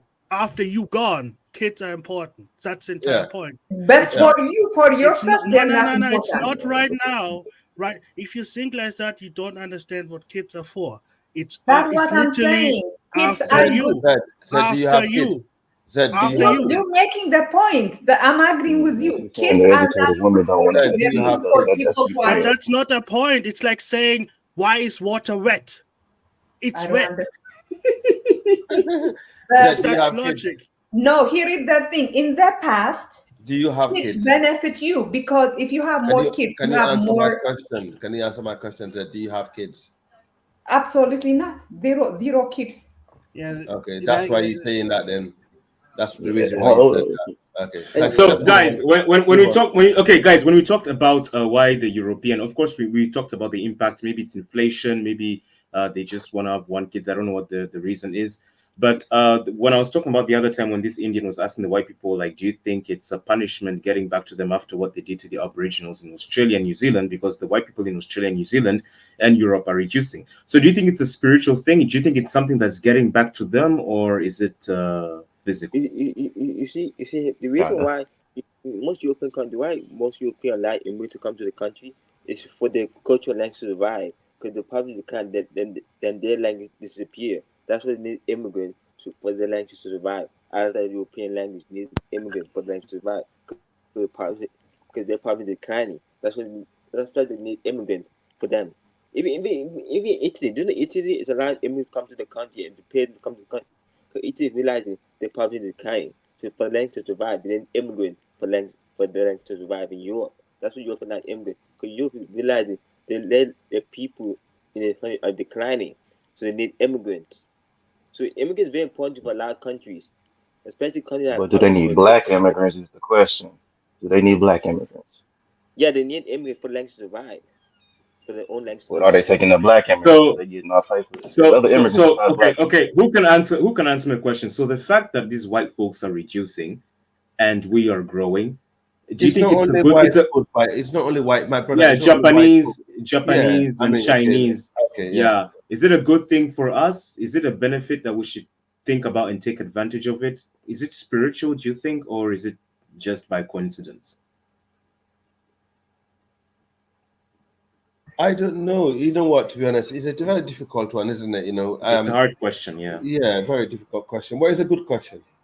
I would think it's karma, but if black people still aren't united, it won't mean nothing. You still know that the small hats is a small population. They control things, so you can be a small population and still be in control. One thing about white folks. That's a whole another question. Actually, good that you mentioned that because Joey, nothing personal against your question, but it does really mean nothing if we don't do anything. Yeah, exactly. What you're saying is right, because what also Dante is also saying is that, you know, white folk, like right now we know Eastern Europeans and Western Europeans hate each other, but when it comes to white supremacy, they're on code. They stay together. Black people, we're never on code. Are you sure you don't want to use America because Europe is a little bit different? It's different. We're on code in different directions in different sectors. It's all split up right now. It's not a whole black unification. It's a whole black army, but we divided in the units. And the units don't get along. For me, in this day and age, I find Asian more dangerous to us than the white folks because they're coming up. That's my opinion. Yeah, they're very ruthless. The Indians, yeah, and the rest. But I think Europeans, we are very used to them now, and you know, we had things in the past, and we know them. We know them better than the others. The others, we don't know them, and it's the the people that you don't know kind of factor is very worrying. Mm-hmm. Europeans is because they have white guilt. But Indians you know and them though. Arabs. You know that they anti-black. All the other people have always Yeah, been anti-black. I mean, For some reason. look at the Arabs. Look at the Arabs, from the Arabs all the way to the Far East. Very dangerous. Yeah, Very dangerous people. the I prefer the Europeans Indian to them. population is Indian. Yeah, go on, See, Chukwu. Indian population. Yeah, Indian population is a good. Indian population for India is good for them. They're looking for India because they could use that to develop the country faster. We in the population because India could bring all be pretty educated, come back and develop the country. So Indian population is Are you kidding me? for India. Are you kidding me? Those people that we have in We Africa, should learn no, from India. are you kidding me? That's no good for us. If they expand their population, these are the people that are actually obsessed with Africa more than anybody else. The Indians, they're very obsessed. I know. Their We in Africa should population, learn from their we should learn from population them. growth is no good for Africa, because remember, they have the highest they are one of the highest non-African groups in the continent. And these are people that's never been proven to be friends of the people of the continent. So Yes, See, y'all gonna start blending with them Indians, Kaizo. and they're gonna start making claims as mixed people. Sorry? Kaizo, I don't know if you saw the story this week in Kenya that Indians came up and they say that we must call them Africans by force. Oh yeah, they don't want to be called Indian anymore because that's interesting, right? If you go to if you go to India, any African immigrant there is not treated with that kind of level of respect. So until that is resolved, I don't believe that they have to be called African by force. Hey, but can they speak the native language though, Kaiser? Yeah, they do. They speak Swahili. They even the ones in Kisumu speak Luo. They can actually. So you guys don't want to call them African because of that, because they're Indian. But if they can't speak the language, they can integrate well. In India, hang on. Yeah, in India, they don't. Are you an Englishman, bro? Are you an Englishman? Could you speak English, bro? Right, Chance, exactly. Englishman. Hey, but I'm a Nigerian American, man. You know what I'm saying? I'm American, right?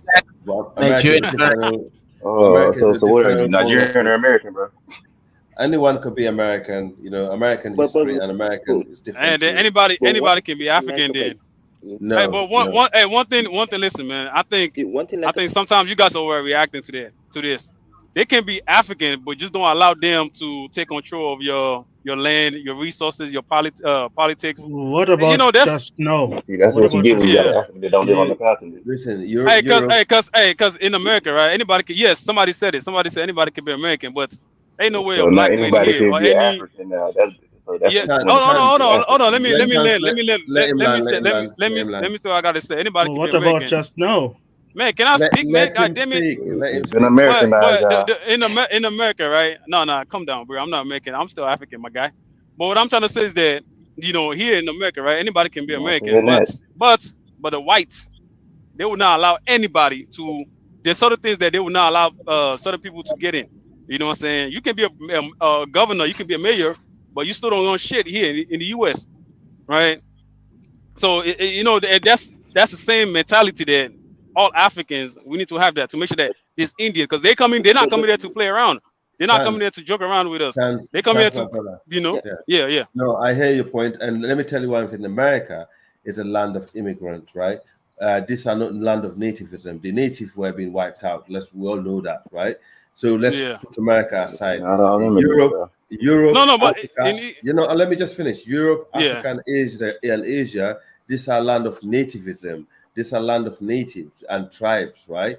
So if you come to, in fact, in Europe, a Polish man will not come to England, not alone an African.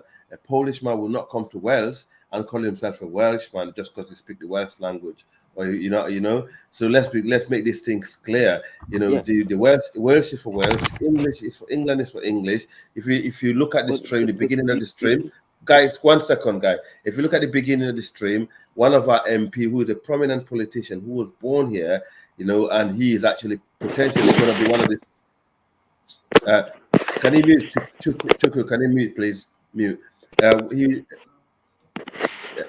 Chuku. Someone need to mute. Okay. He is going to be one of the main prominent politicians maybe in the next couple of months in the UK. He was questioned by an English lady, whether he is actually an English, he was put in his place to remind him, listen, you're a black African of African descendant of the Caribbean. You can never be English, right? So we need to get this context right. England, you can be British, but you can never be English, right? So in Africa, we have other nationalities that carry the passport in different countries, like the Lebanese and so on, but they cannot be people of that land because they're not from there. You cannot go to India and call yourself Indian. African Caribbean, which is fine, but how can you be African Caribbean and English? I couldn't be African. I'm English, but I certainly could not call myself African Caribbean. You could be Irish, though. You could have Irish. No, I'm not Irish. Yeah, I'm but not you could Scottish. be. You could be. No, I'm not, because I have looked my name right the way back to the Middle Ages, my maiden name, and I'm Anglo-Saxon. Great. But you will never be English. You are African Caribbean. But why will I never be English? Because you're African Caribbean. I can't say to you. At what point? What about my kids? What are my kids? This brother is lost. She just told you. She just told you her lineage goes back literally 500 years. And Exactly my why point. can I not be? Why can I not be? Because you don't have history. Snake man, wait. Exactly my point I was trying to explain to Chance. So Indians need to be looked at very carefully. That's how the white people gonna look at you. I think that's the job of the natives to keep reminding. I mean, I like what the lady said to that black guy, because he's not an Englishman, but that's the job of the native to keep reminding them, like, hey, you guys are not, yeah, you can speak the language, but you're not from here. You know what I'm saying? We can deport you back too. Right. Yeah. Okay. Right. Okay. Right. Yeah. So, but what I'm saying is that what I'm trying to say. Let me tell you one thing. Chance. Let me tell you one thing. What about white South Africans who call themselves Africans? I feel so embarrassed. Today it's South African election. This They allowed it. They allowed it, man. He's the second highest. That guy, next election, he can win the election. This white boar South African. Hey man, those South Africans are weak, man. They allow that. You know what I'm saying? So you cannot. Hey, even in Kenya, I heard that they allowed Indians to have their own tribe. I'm like, what? In Nigeria, we're not gonna allow that shit, man. We're not gonna allow that shit. We're gonna never say that. And the funny thing with the Indians, ask Kaizo, those Indians, they have their own neighborhood, which is a very good neighborhood, their own schools, their own temple. They don't mix with black people at all. And the funny things, they will not allow black people to rent a house in their neighborhood. What the yeah. Guys, am I lying?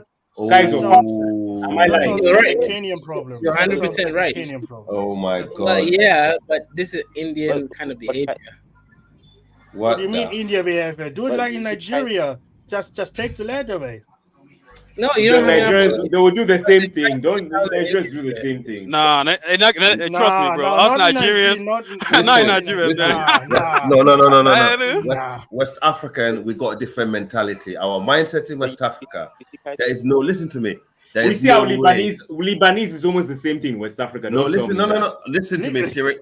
Are you kidding me? Let me give you an example. Lebanese been to Sierra Leone around the 17th century, right? They've been living there that long. But guess what? When they piss us off, we get rid of them. Even now. Nah, man. They never, Lebanese, listen to me. Lebanese never hold a place of political relevance in Sierra Leone or have an exclusive neighborhood in Sierra Leone. In fact, they actually tend to mix with the Sierra Leonean more than anybody else that I fucking know. You see the one in Nigeria, they shut it down. Yeah, like that does not work. It has more to do with the fact that our tribal and social system. Fuck tribal. There's nothing. Listen, it's not. But it comes from that. It's to do with our social, our tempo, our mentality in the West. It's our mentality in the West. Yes. See that mentality we have to stop that in Africa. You know what I'm saying? That you see, we're too tribal. We have to stop that. Do you know why? Because we fought. Listen. Because we fought so hard to keep West Africa where it is to our people. Remember that we fought so hard to keep that place because the Arabs, the Berbers, and the Arabs, they're the one that used to try us for years. You guys are talking about the Chinese. Yeah, guys, no offense. Let me talk about somebody who has lived, not visit, lived in West Africa, Southern Africa, and East Africa. And I think the people that have the most self-hate and love white worshipping are West Africans. Honestly. Oh. Hold on. No, I'm not you hating. You think so? You think so? You think so? Hold on. Hold on. You mean the place? You mean one of the places? We don't hate white people, though. We don't hate white people, but we don't want people to take one our of the territory. places. Hold on. One of the places with the biggest Muslim population. Are you sure about that? Yo, for real, West Africans, I don't know. There's this thing. They have this self-hate, and they want which country you were? They view white people like gods. In West Africa, I've been to which country? Hey, but I don't think it's Nigeria though. I don't think it's only West Africa. I think all Africa though. I don't think it's only the West African region. It's in Africa. Listen, it's in Africa, but the most highest percentage is West Africa. Which country? Hey, hold on. Hey, where you from? Are you from Kenya, right? I disagree. Do you know that Kenyan women? A lot of Kenyan women, they love white men so much. Did you know that? They usually have a goal, which is money. Unless life is so hard, it's money. Come on. But they love. I see them over here. I see them. Even the Kenyan men. Listen, West Africans, white women. They view white people like gods. They really view white people like gods. Okay, let me answer your question. I've lived.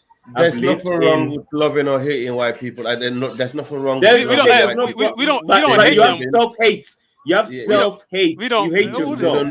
I mean, it's every with loving other people. That's not. Yeah. We don't hate white people. We don't hate white people, but we don't love them. I'm not saying there's anything wrong, but there's a problem if you hate yourself. Yeah, y'all don't love y'all black. Why y'all got black Jesus? White Jesus. Why y'all got the biggest white Jesus on the continent? If you say West African are very I don't know how to say this. I don't think West African are that much bad actually when it compared to other Africans. Because West Africa is a Muslim region. Majority of West Africa is Islam, and I cannot see other people coming into this community that's so intact. Hey, I think the guy, one thing about West African, I will tell you that, right? That we like to learn. We don't mind learning from the white men or the white people. Yeah. So I think sometimes they might take that. They might take. Hold on. They might take that as. They might take that as like, oh, we love them, we kissing their ass. No, white West African, we love. Let me tell you. Okay. No. Let me answer. When I'm in Russia, we have very few. We have East, Southern, and West Africans. They usually come there to study. And once they finish their studies, the East and the Southern Africans always go back home. They always. But the West Africans, they hustle to look for these white ladies, the dusty ones, and they remain here and they never want to go back home. Why? Joe, this is a few percent. It's not even 1%. It's 0.0. You know how big the population of West Africa is? Is that what I meant? You're not talking about in West Africa. Hold on, no, brother. Let me talk. You're talking about the stupid Negropeans. These are not all of West Africa. This is 0.00001% of the population. Okay. But you see, that mentality, actually, we have to stop. Hey, actually, bro. Hey, You can speak. Chance, where you from, man? Where you from, Chance? Man, I've said it so many times, man, on this show right now. I said I'm Nigerian, my guy. So you're from that shit old nation. Wait. I hear you talking about South Africans. Wait. What do you think about South Africans? Me. We was talking about how whites in South Africa, they call themselves Africans, and that's what we was talking about. And Musonda, I was also saying about South Africa, I'm surprised that this Boer is the second highest in the election right now. I'm just surprised. They already colonized them, bro. They ain't no going back. They're not gonna go back to where they come from, bro. They're gonna stay there forever, man. Am I right, my South African brother? I mean, the white boar has beaten Julius Malema. He's beaten Julius Malema. Imagine. Wow. Am I wrong, my guy? Seriously, is that true? No, if you're not following this thing. So Malema, who came second? Malema came second. Who came second? Malema. No, man. Zulus, man. Who else would take second in South Africa? Are you crazy? I last Alright. checked. Are It you was a following white the? Are you following the actual letters? So who's? No, I haven't actually. No, which boys? Who's winning? Who's no? Okay, let's get update from him. Then. Malema Who's winning? has been replaced by MK Party, man. The MK Party has replaced Julius Malema. Who is the MK Party? Is that Zulu one? No, it's Jacob Zuma's party, man. Let's say it's South African party. Now I don't want to give it a Zulu, but let's just say it's a South African party. But my South Africa brother, bro. I heard that the whites they want to have their own country, their own independence. Is that true? What's going on with that? What's up with that? Yo, man. Before you answer that, ask me, Sanka, why did you build a statue of white Jesus? Yeah. But like, I mean, I'm really being asked by somebody who built a statue of white Jesus, talking about us worshiping white people. I mean, come on, bro. What kind of a crazy question is this? I'm actually, I don't want to assume that. Man. You're I don't want to fucking West. Talking about who begged the white man. Hey, calm down, man. Calm down, man. Hey, dude, calm down. I'm asking you questions, man. I'm not gonna be judged by no fucking Nigerian, bro. Do you even live in Nigeria? Do you even? I'm just asking, bro. Like, do you even live in your shit old country? All right. Nigeria is a shithole. Hey, hold on.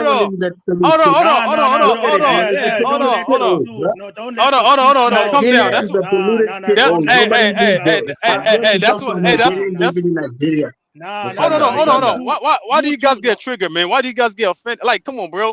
You're a grown ass man. Why you guys get triggered? I'm not gonna allow my country to be judged by no fucking shit or Nigerian, bro. I was asking a question, man. Why you get offended for, man? Why you get offended? Listen, man. You are a white worshiping. You are a white worshiping. Hold on. Let me say this, man. I apologize if I offended you. I'm not gonna apologize. Don't apologize. Don't apologize to that nigga, right? He's an emotional guy. Hey, just because he's from Nigeria, don't stop fucking out of him, man. Don't credit back, man. I mean,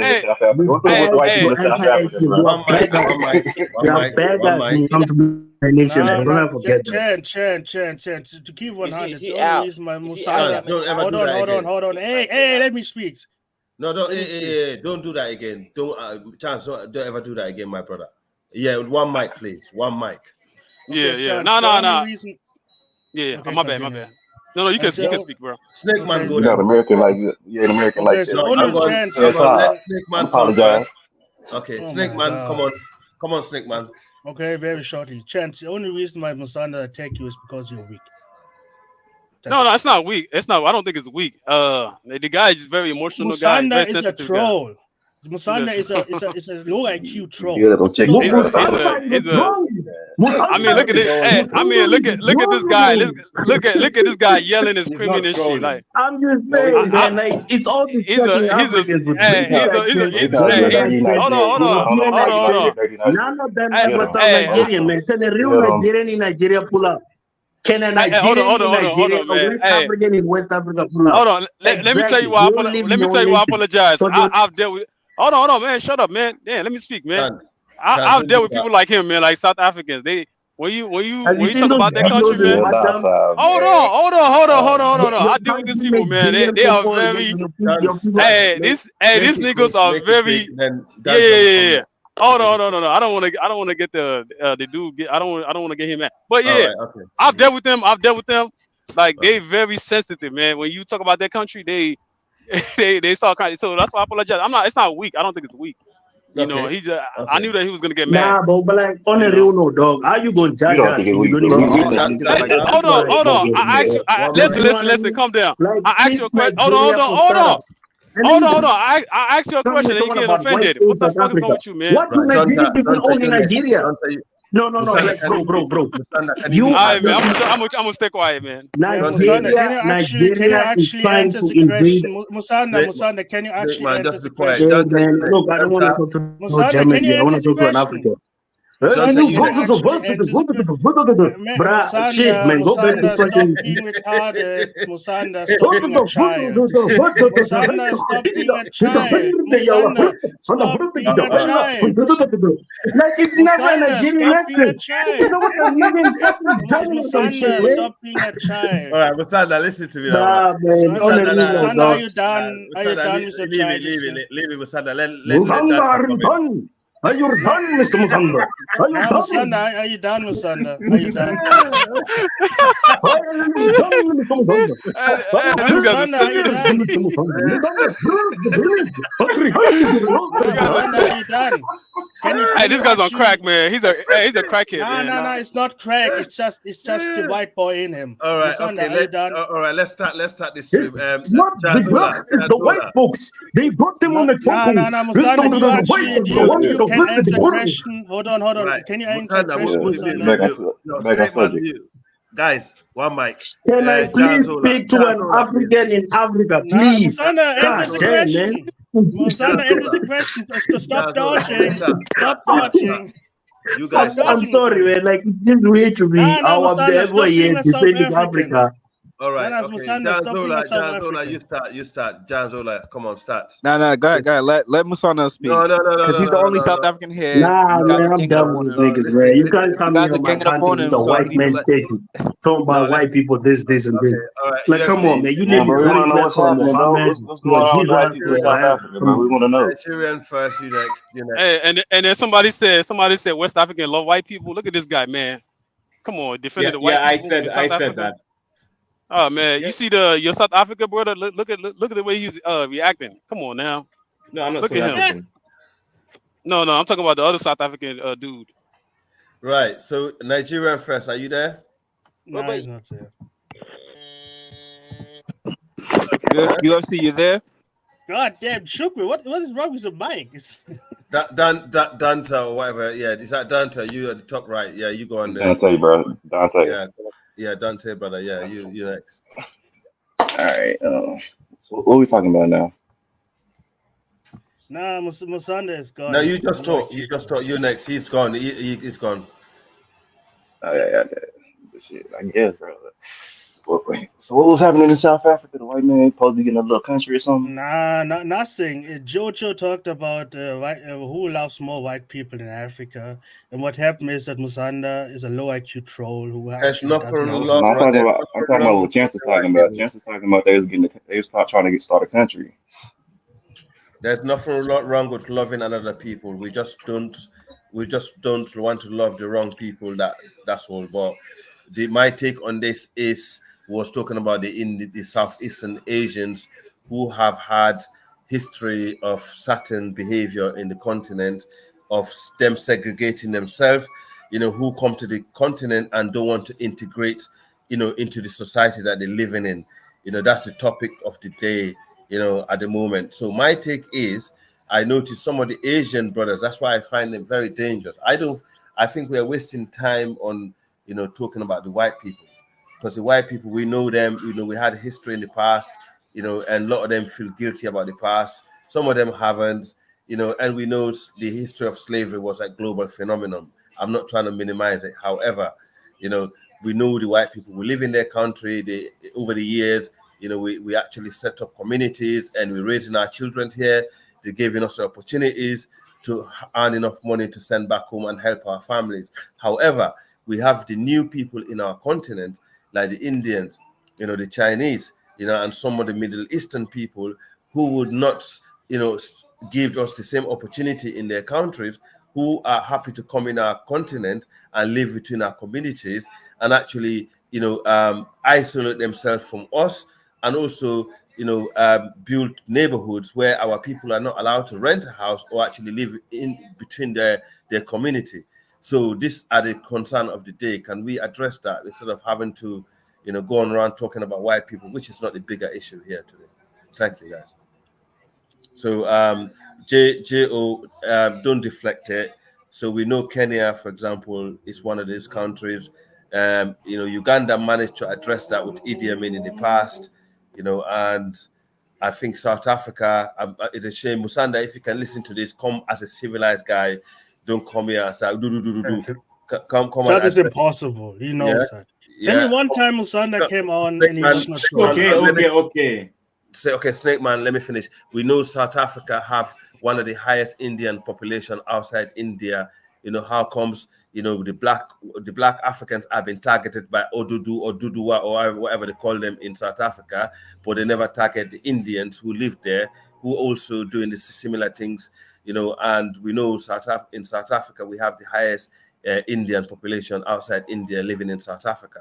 So moving forward, how are we going to deal with these people in the rising Asian continent who coming into our continent, you know, building these ghetto neighborhoods in our towns and villages where we're not allowed to rent, you know, or live within them?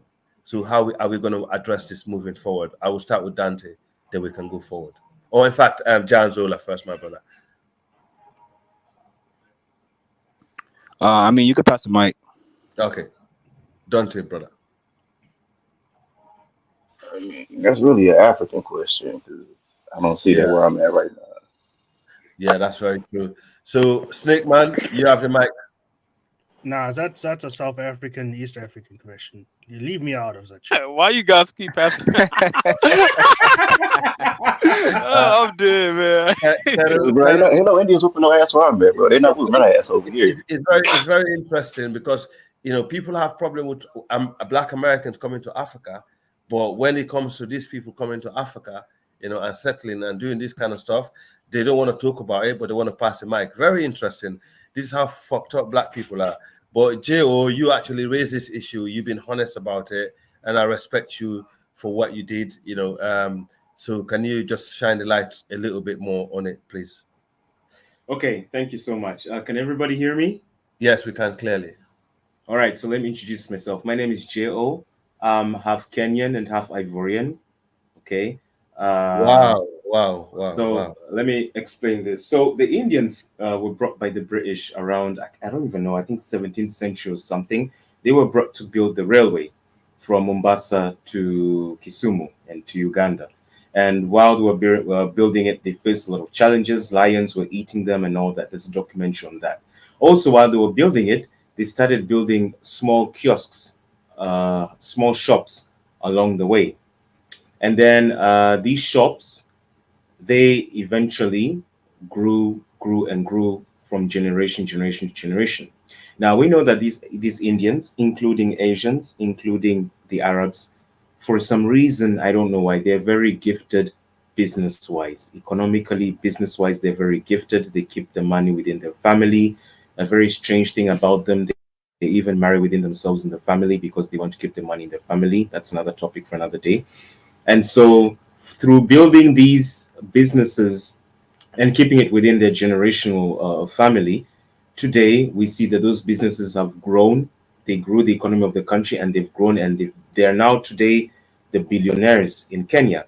In fact, the 10 top billionaires in Kenya, the richest people in Kenya, I think only 4 are Black Kenyans, which of course are the politicians, and the others are Indians. So what can we, at that time during colonialism, there was a lot of racism that was placed there. It was white people, the white British on the top, the Indians in the middle, and the Black Aboriginal Kenyans completely on the bottom.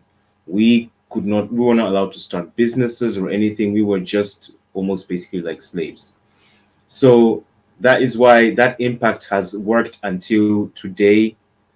And that's why the Indians are the wealthy ones until today. They are the ones who live in the high residential areas. They stay within themselves, and they don't even let Black people rent houses there. So I don't think it's too late for anything, because life goes on. Life is not over. So today, when Idi Amin chased those Indians away, he made those Black Ugandans take over their businesses, which is a good thing. I agree with that, okay? Because I always think Black first.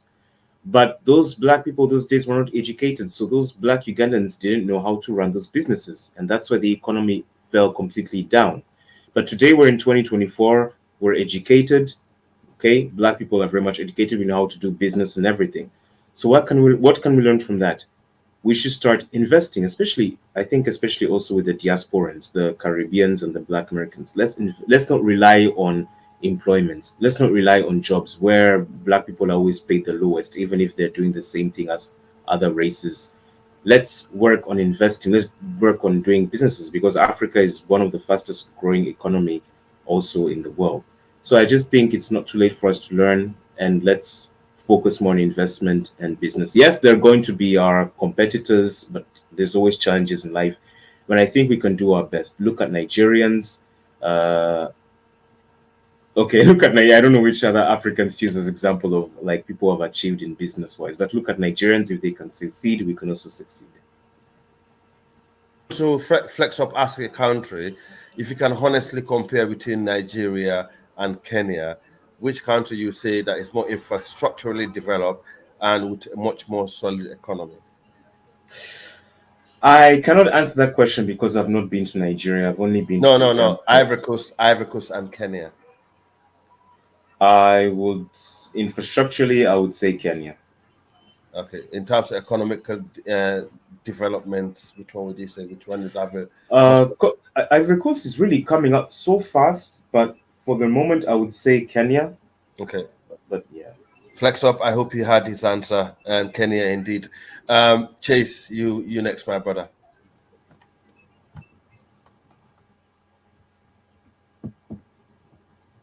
Chance, pardon me, Chance. Are you there, Chance? No. Mr. Kettleman, what do you want to say to this? Silence. Nigeria first. Are you there, or are you still asleep? Nigeria first. Joe, I totally agree with you. And it's a shame. It's funny when we talk about Black Americans, our own people. I mean, when you mention about self-hate, I don't think it's only West Africa. I think self-hate is a Black problem, right? It's a global Black issue. And it's what an irony, we're talking about one issue that is really concerning about the Africans in the continent, right? No one actually want to contribute. If it's white people, they'll be like, oh no, we don't want white people to come in Africa, the colonials, they're taking over, but we live in a white man country, we earn enough money to send back to our country. Yeah, and we have issue with that. If it was to do with Black Americans, we'll be like, oh no, we don't want Black Americans to come to Africa, because Black Americans, blah, blah, blah, blah, blah, blah, right? We always find excuses to hate these two groups. But the group that I've said I find much more dangerous to our race, are currently in our continent doing the most disgusting, vile practices. Because let me tell you one thing, in the UK, if Kaizo is listening to this, he will tell you, in the UK, if a group of people come to the UK, they don't want to integrate like that, it will not take long. The Home Office will find a way to start getting them out of the country. Because if you come and build a neighborhood, where you're restricting to rent to houses of that, that area to the locals or the native of British people. If if Indians come to England or Chinese come and build a house or a housing estate in the UK and they don't want to rent it to English people, you know what will happen? They will shut that down and they will take them to court. They probably will lose rights to actually develop that area again. And they will actually forever lose the right to have any kind of housing estate in the country, period, right? And it's basically what they call ghettoizing a neighborhood, right? Now, people of that region who are known to be very dangerous, very racist and bigotry, have been let to come in. They didn't come with the money. Most of these people, these dusty people that come from the biggest slum in the world, they came to the continent with nothing. Now, the white Europeans came to Africa. Some of them came there with money, but some of them came there with knowledge, right? And also they expand over the years. And also Black Americans I would say in Sierra Leone and Liberia came with knowledge, and they expand their knowledge over the years. I can actually explain that deeper if you guys want. And they did that, right? But these guys that we're talking about now from the Asian continent came with nothing, right? they start from they use our resources. You know, they made the money, they buy lands in our neighborhoods, you know, and they use that money to circulate in their own people. You can't blame them for doing that, but for them to discriminate on the local, saying no one can rent or live in that neighborhood, you know, if they're not part of that ethnicity, is basically practicing pure xenophobia, you know, and it's illegal. And people are actually happy for that to happen. And that's happening in East Africa. I'll guarantee you, though, if that was to happen in Nigeria, they would shut that place down. If that was to happen in a lot of West African country, that will be shut down. Trust me. You might think West Africans, you know, they love white people and stuff like that, but trust me, the system in West Africa will not tolerate that. Okay, you're very correct. What they're doing is obviously Kenyans complain online, but I really don't know. Actions has been taken on Chinese, but the Chinese just came recently, anyways. But actions cannot be taken on Kenyans because it's true. Kenya has now acknowledged Indian as a tribe in Kenya, and that's why just the other day there's a push on the internet that the Indians are telling us that we have to call them Africans, that they're not Indians or Asians, they're Africans. You know, demanding us. Imagine, and Kenyans are just quiet. But you see, I think it's also a social thing. I mean, when you have money, you look down upon other people who don't have money, which is not right. But socially, even Africans, we do that within ourselves. You see, speaking about and I agree with you so much that Asians, I think, are next. They are next. Which word can I use? We need to watch out for them. With Black Americans, I think it's Latinos. With Africans, Caribbeans, particularly countries like Trinidad and Guyana, that have had so many fights between Blacks and Indians, it's the same Asians, including Arabs. So, like I said, we're educated people, but I think mentally, let's speak the fact. Mentally, we all our generation and the way we grew up, we've been told and brainwashed that we're low, we're the superior race, we're not smart, we don't have a history and everything. So we've allowed that to come to us, and that's why we're scared of other races. So that's why we don't do anything. Believe me, I am a Fula guy from West Africa. We're not. We encounter different races. Yeah, we know we're not, but we're scared of doing something. No. You know what I think, y'all? You know what I think? I think Black people are not hateful enough. You know what I'm saying? A lot of these other races. We're just hating on the white people and the Black Americans. We're hating on the wrong people. Yeah, we don't hate, bro. We don't hate like that. No, but I'm just saying we're hating on what I was trying to say was what I was trying to say is that we don't raise our kids to stay away from certain people. Yeah, we're too nice. You know what I'm saying? So exactly. Yes, the Indians, man. Yeah, we got to watch out for them. The Arabs, I'm telling you, man. These people are not. This is why sometimes I laugh at some of these people. There's Muslims, right? Even I got some Muslims in my family. I laugh at them. You know what I'm saying? The Arabs. You want to go to Saudi Arabia? You want to go all those places? Go see. Even in Libya, you guys know what's going on down there, right? I don't know if you guys know what's going on. Yeah. So they treat Black people like shit. They see even they rape all the Black women in Libya. I heard about that. You know what I'm saying? So Arabs, Asians, the Indians, we got to watch out for them, man. You know what I'm saying? White people, I don't see them. Yes, they can be a threat to us, but I don't see them as a fully enemy. You know what I'm saying? Because if you smart, you can learn from them, man. I'm telling you, you can learn a lot of things from them, and that's what we need to start doing. Learning from them. Don't be too comfortable with them, though. Don't be too comfortable with them. No, that's why I like Africans who go to Europe, study. After study, they take the idea and everything they gain from Europe and come back and bring the money in the countries. Now, listen to this. Yesterday, we all know about what happened with this Trump issue, all right? And then I was in a panel. This guy called Pan-Africanism Strikes Back, Brandon. Oh, yeah, Brandon, yes. Yeah, in fact, I think that guy just needs to change his name to Black Conservative Strikes Back. I don't think it's Pan-Africanism. He's worried about, oh no, if Trump's not president, there's going to be war between Russia and Ukraine. It's going to grow. Why aren't we concerned about what's happening in the Congo? There's a genocide happening in the Congo, and it's worse than even what's happening in Palestine. That's something that should be concerned with us. Why are we concerned about Russia and Ukraine? And Sudan. Yeah, exactly. Why are we worried about Russia and Ukraine? The reason why he does, I understand why he does. Y'all got nuclear weapons. By the way, a lot of these Pan-Africanists, Black American Pan-Africanists, they are all, their Pan-Africanism is about polygamy. That's it. If you ask them what do they like about Africa, it is that they can go to Africa and have sex, marry, quote unquote, marry multiple women. That is their Pan-Africanism. And I say this because a lot of the Pan-Africanists are actually anti-Africa, supporting Trump, who looks down on Africans. Is not something a Pan-Africanist should do. But a lot of them support Trump. And when you ask them to talk about Africa, all they talk about is, being able to marry multiple wives. I don't think that's the only reason why, and I can see why Brandon actually is more into Trump, because he probably seen the situation with the current the government in America, the Democrats who are so involved in Africa, in the Sahel and other things that's been going on. We all know since Biden has been in power, the involvement in America has been quite high. When Trump was still president, him and Dinas was still pro-Trump. I remember.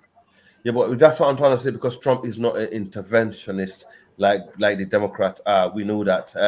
But anyway, moving on. That's not the topic of the day. Moving on. The reason why I know we can't trust those Asian. I 100% trust, my own people in the continent. That we can actually, if we come together, even in different way, we don't have to come together based on tribe, but if we come together as people of children of Africa, we could change stuff. And also if we build like some of the outside alliances, we can actually change stuff also. But I think our biggest threat, I don't think it's from the Europeans or the white people that we like to claim, or the African Americans, as we're always talking about. Our biggest threat is actually Asia. And we know how these people treat us. They don't hide it. And the way they are, when they come to the continent, the kind of things they do, and we tend to turn a blind eye to it. I don't know, because they're slightly melanated people, we think, oh, maybe because they're not, lighter pale skin, they cannot be evil. But I tell you what, these people, they got their hidden agenda that's even worse than the Europeans. And I think we should be careful of them in the continent. If we do not, I know my tribe and in West Africa, we encounter these people first. We've been fighting with the Arabs in the north for hundreds of years. Morocco and Mauritania used to be Black Africa. If you look at it today, it's no longer, right? The fight in the Sahel is not new. The fight in Sudan is not new. These are prehistoric wars, that's been coming from Asia. Whether you like to call Middle East, go on. But the reality is, Asians been invading the continent of Africa more than the Europeans, over the years, but we still turn a blind eye. They're the one that actually helped them to come in and do the destructive things that they did in the past. In fact, if you notice in the last few years, the Europeans are not engaging in the stuff that they're doing in Africa like they have in Asia. In fact, if you look at the Iraq war, the Syrian war, and so on, that's what they did in the European did. They didn't come to Africa and do that. Right, so we need to look at our true enemies. Our true enemies are not Europeans or white people today or Black Americans. Our true enemies, I believe, are the Asian people from the continent. We need to watch out what we do. If our government are not opening their eyes and stop taking this dirty money and taking people that are so poor. It's in fact in Sierra Leone. I remember when I was young, we used to offer loan to some of these people in the country. When they come from Asia, like Bangladeshi and Lebanese, they come to Sierra Leone with a plastic clothes, a couple of clothes in their plastic bag, sleeping on the balconies. By the time you know it, that Lebanese man, he got a shop. Where did he get the loan from? From one of our local banks. And people start going off their head. And the Bangladeshi start coming in. People start going off their head. And one time the government just said, right, they'll just round up all the Bangladeshi, put them back in the plane and send them back to Bangladesh. This is the sort of things we need to do. Because if we voice our opinion enough to the government, they will change their mind. The African government are bad, but trust me, if they see the national security is overwhelming, they will actually change. Because I've seen during the lockdown, when the coronavirus was happening, the xenophobia that happened with the black student in China, a lot of African people saw the racism that the African students were facing. I saw a lot of African countries reacted to it, and they started arresting some of the Chinese in Africa also. So something can be done. We can actually do some online. Should be talking. In fact, from now on, I don't want to hear us talking about Black Americans coming to Africa or white people, blah, blah. Let's focus on these people, man. I'm begging you guys, if you have any common sense. I'm going to say something real quick. Zed, I heard a comment you say about Pan-Africanists in America coming to wanting to come to Africa to have multiple wives. I'm a Pan-Africanist from the United States of America, African American. I prefer to be called African, but African American, so on, right? But that's the furthest from my mind. So I don't get where you get that idea from. But yeah, that's the furthest from mine that just wanted to come. Our main goal is want to come and have multiple wives in Africa. Pan-Africans in America generally are Pan-Africans because they understand, and throughout the diaspora, because they understand that our fates for a lot of it is pretty much intertwined as far as race, and we understand the best way to grow economically and powerfully is to be Pan-Africanist, right? To help the betterment of the race. Yeah, okay. Someone on the chat, stop making up shit. Europeans do not control Asia anymore. The Chinese, are you actually so dumb thinking European control Asia? Is European control the Chinese economy? Is European control the Japanese? Maybe America have influence in some of the Asian countries, yeah. But for you to have that bold statement to say Europeans control Asia, I don't know what world you're living at, bro, but you're actually so dumb. These people are actually rising. The Chinese economy is probably the richest in the world today, and you're telling me that they control Asia. What world are you living at? How much investment the Chinese is actually investing in Europe as we speak. Even in England here in the UK, they actually invest a lot of money in their steel plants and so on, and their energy sectors. And you're telling me that the European control Asia. You see, this is the problem. It's just delusional, man. Some guys are so, I don't know what people come. If you're not coming here to add, please don't say anything there. I'm begging you. But isn't it true that Indians? Well, they might be rich in Kenya and East Africa, but in their own countries, they're not rich. India, that's exactly the point I'm trying to say. India, if you Google it now, one region in India is poorer than the entire African continent. One region in India is poorer than the entire African continent. Yeah, so that's a good yes, point. provision or whatever. You keep repeating this thing every time you come on this platform. You're always trying to troll me. Yes, my ancestors, yes, we fought against the European colonizers. I'm not shy away from that, you coward. And yes, my partner is white. Yeah, I'm not shy away from that. My children are mixed race. Yes, I'm not shy away from that. Yeah, I am telling you, I have Africa, in my heart. It's my ancestral home. Yeah, that doesn't stop me from speaking, doing the right thing for my people in the continent. So please go back to school, man. You're an idiot. That's what people like you, it's what we call dickheads. English people call you dickheads. So I'll use that language, bro. Yeah, and this is what I have been telling them. There is this idea that if you are, if you marry a non-black person, somehow you're not, black. Absolutely not. You could marry non-black people and still be pro-black. No, wait. Let me just say something. Okay, yeah, I know there's been a discussion on that, but yeah, let's be realistic. This is not to attack anybody or anything, but honestly speaking, can you really be pro-black if you're married outside your race? Yes. Because you've given, we can't be lukewarm. How can you give allegiance to your continent, but at the same time you have to give allegiance to your wife's or your husband's continent, who right now we're discussing how our relationship is not really going so well. If you get what I mean. Okay. Yes, I don't know. Al, you could you go because yes, you right, sound very pro-black. You being listen, this is the emotional side. Sometimes we have to leave the emotions to the reality, right? I am an African. My kid's dad, that my wife, her kids dad are African, right? These kids are half African. Just because I'm married to a European, does that change the fact that we're actually Africans and these kids are black? The father side is black and they're from the continent of Africa. I grew up with a lot of mixed race people. In fact, that tend to be more Pan-African than some of the black. Look at the coons that we see in the world today, right? Yes. These are the darkest. The most of the coons that I've seen, I come across in our community are the darkest motherfuckers, ugly motherfuckers out there. So you guys are not. I don't. What's wrong with black people, man? Honestly, I understand what Joe is talking about.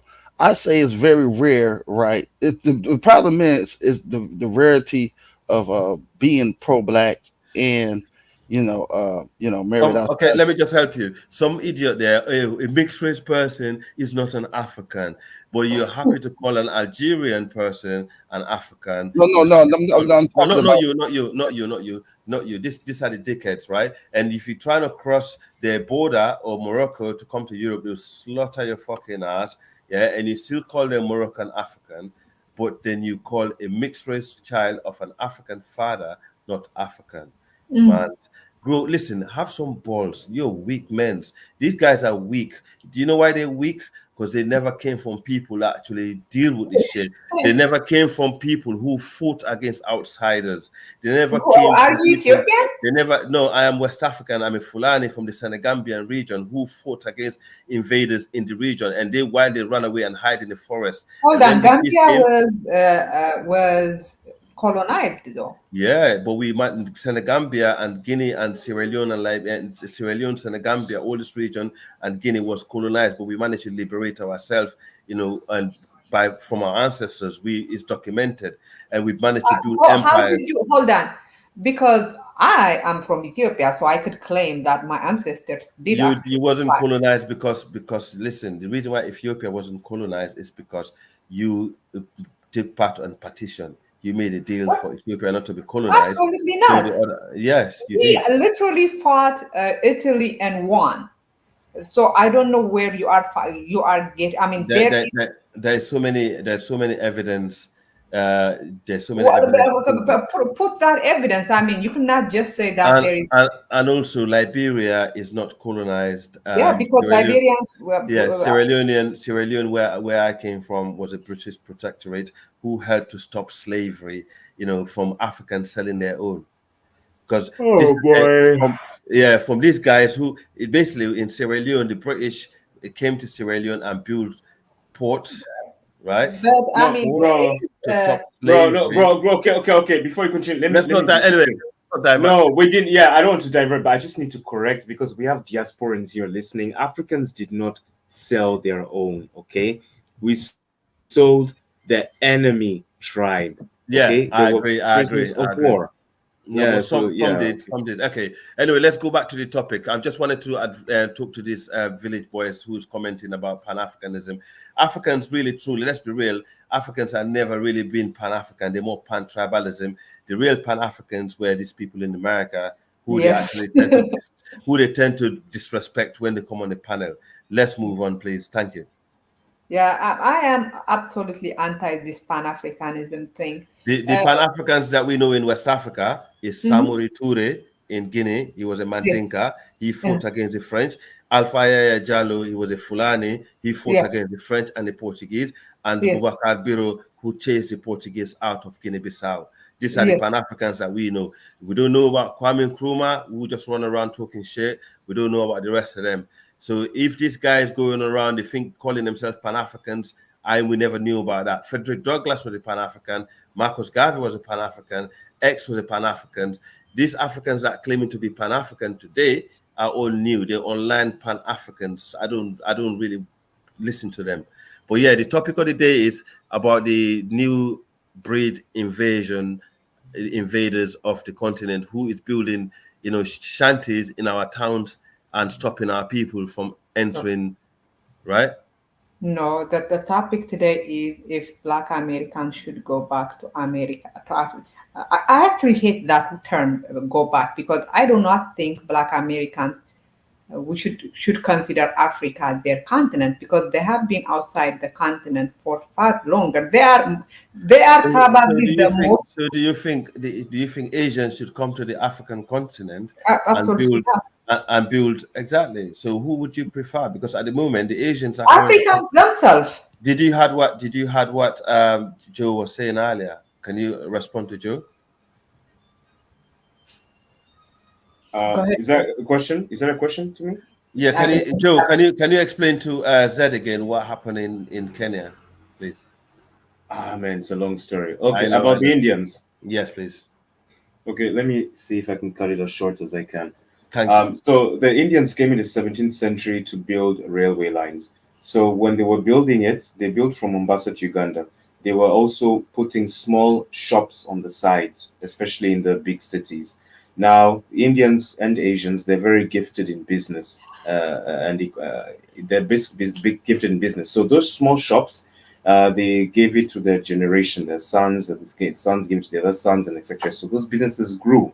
And at that time during colonialism, the British was on the top, the Indians were the middle people, and the black people, like, we were just like slaves. We were not allowed to do anything.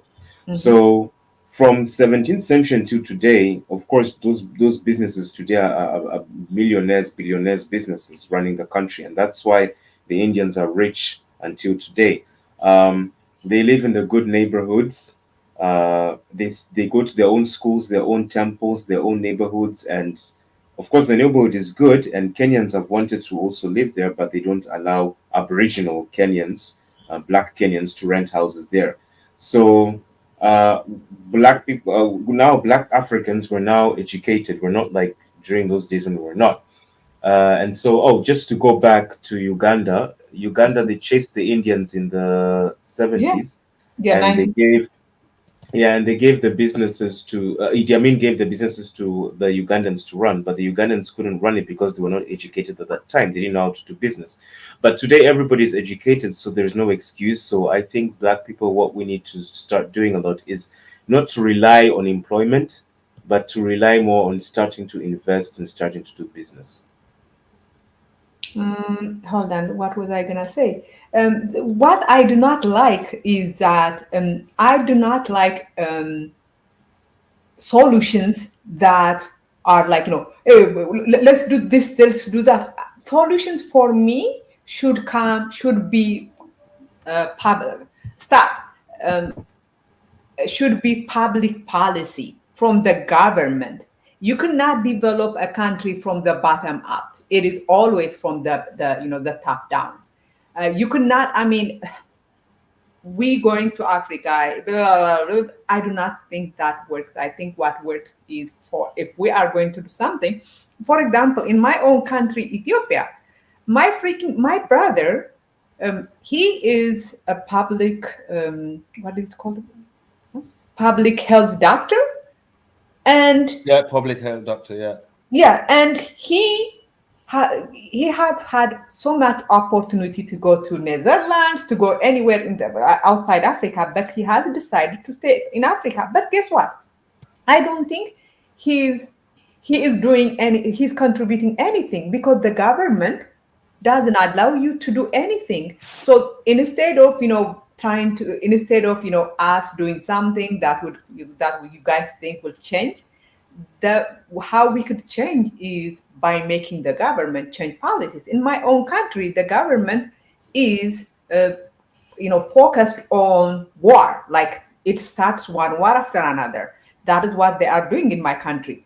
Whatever I do is not going to help.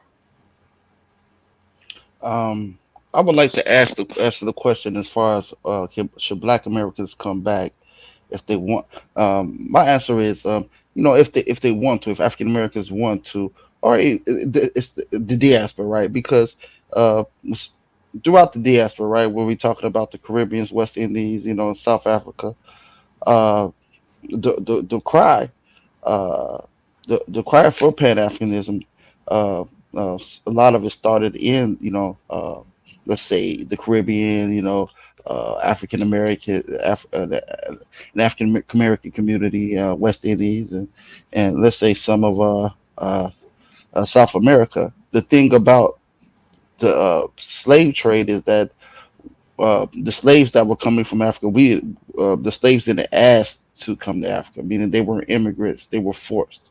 So, if if a person just wants to, I think if an African American wants to come back and want to contribute or just want to be in their own homeland, right?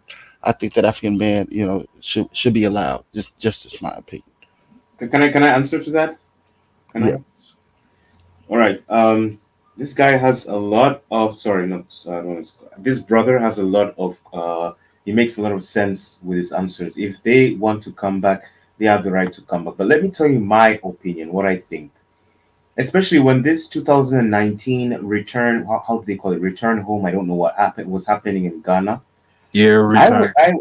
Yeah, I was happy for it, but at the same time, sorry, one thing about me when mainstream media pushes something, in a way, I always think there has to be some agenda there that is not really fully for us, and then that's another discussion. So, Black Americans, Black Caribbeans, and Afro South Americans, they have fought so hard, they have built so hard for those countries. Yes, they were forced there by migration, it was not their choice.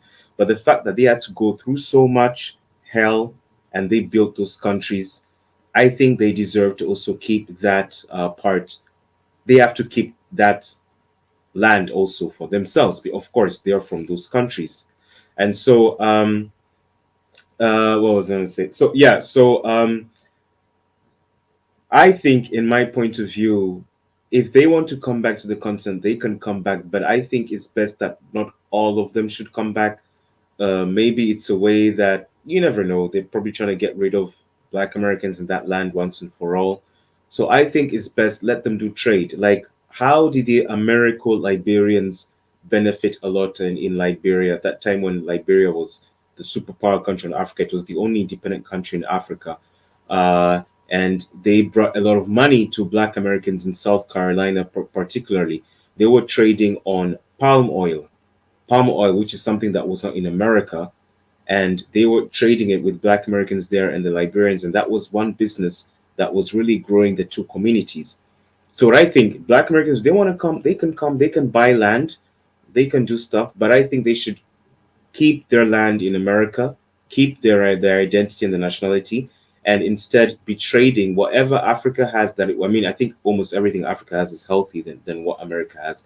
They should be trading and doing business with the Black Americans in America so that we can keep ourselves healthy and we can grow ourselves economically with doing business with each other. Same thing with the Caribbeans, same thing with the South Americans. That's my point of view. Yeah, yeah, I hear you, Joe. I would say this, like, realistically, you know, let's be real. Not all Black Americans or African Americans are going to come to, Africa. Same as for in the Europe, in other parts of the world, right? Um, but I think the ones that want to come, they will come. The whole Back to Africa movement, that was Garvey in the 1920s, early, in the teens and everything. I think in that particular instance, Garvey was basically saying, at that movement was for that particular time frame, right? So, realistically, I don't think all African Americans want to come back to United States. I mean, to Africa, right?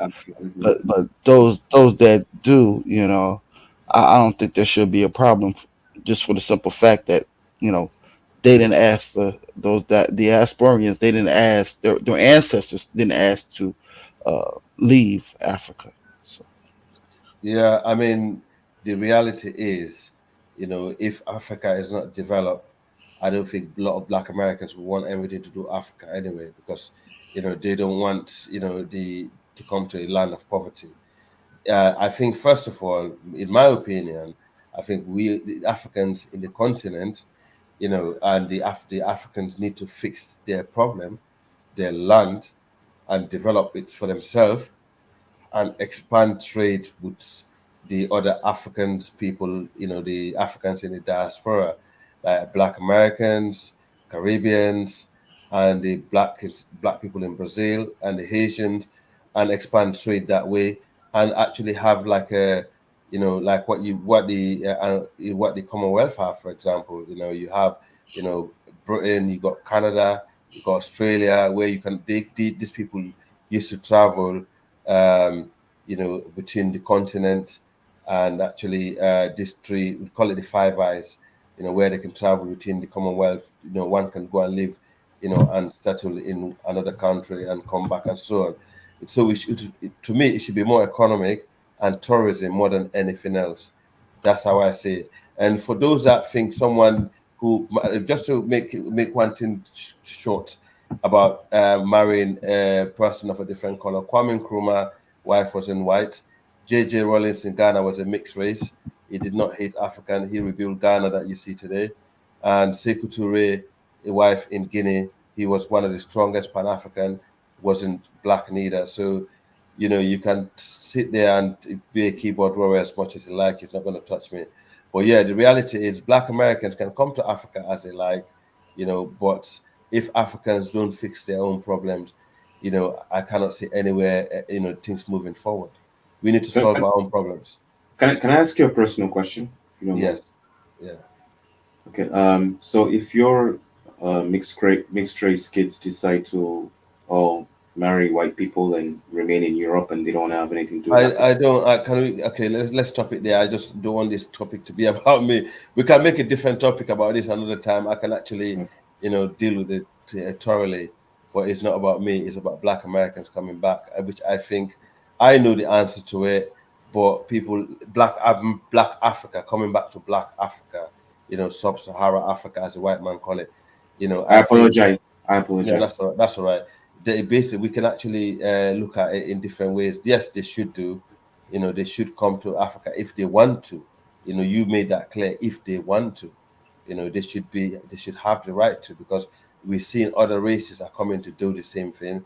Why can't Black Americans do it when Africa is actually their ancestral home?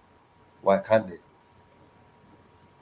If they can, if Indians can come to Africa and do what they're doing in Kenya, for example, and Chinese come to Africa and open a shop in Nigeria, for example, and limit the locals coming in there, why can't Black Americans come to their ancestral home and build, do what they're doing? Why can't they? If it's not self-hating, what else it is? Let's be real. So it's very simple as that. But unfortunately, Africans are lazy. They like to blame other people for their problems, and they will never develop their country. They never fought for their country. If you never fought for something, you're not going to value it. This is the reason why they actually they don't have the rich history of Pan-Africanism. Pan-Africanism is actually, the people in the Senegambian coast and the Guinea coast and the Black Americans are the real Pan-Africans throughout history. Don't take my word for it. Go and do your research and come back to me. This is the reason why we value our history, our people, and we value, even though African Americans were, taken away sadly, or slave trade and etc. We still value them because they're humans, they are children, they're descendants from us. I'd rather deal with people of mine than having to let someone coming from the biggest slum in the world come into my country and actually do what they want to do and look down on you. Definitely not. I never tolerate any human being in this planet Earth looking down on me and my people. I never take it. It depends on you. If you want to do it because you got lower self-esteem, go ahead and do it, but you're not part of me, basically. That's my take on it. Okay. Yeah, so I mean, these the Black Americans who don't want to have anything to do with Africa and don't want to come back, I don't think that's something to worry us.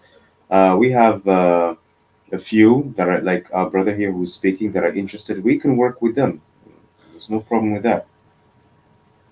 If a Black American you've got business plan, you want to open something in Africa, you want to open a restaurant, a factory, you want to come visit as a tourist, you want to come and build a housing estate, not a problem. We in Sierra Leone, we seen them came as returned slaves. And I tell you what, during those days, people in Sierra Leone were just busy growing farm in the swamps. They had no knowledge of carpentry, engineering, no knowledge of governance, no knowledge of modern educational system. The Black Americans and the Maroons who were sent back from the Caribbeans and the Americas and Canada that came to Sierra Leone and settled and built a university called Bay College. It's the first university, modern university, as we know what we call university today, in sub-Saharan Africa. They extend this educational institution to other West African countries and help other West African countries build their institutions.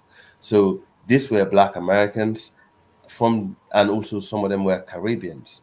And they went to, Nigeria, where you call Rivers today, and set up similar institutions.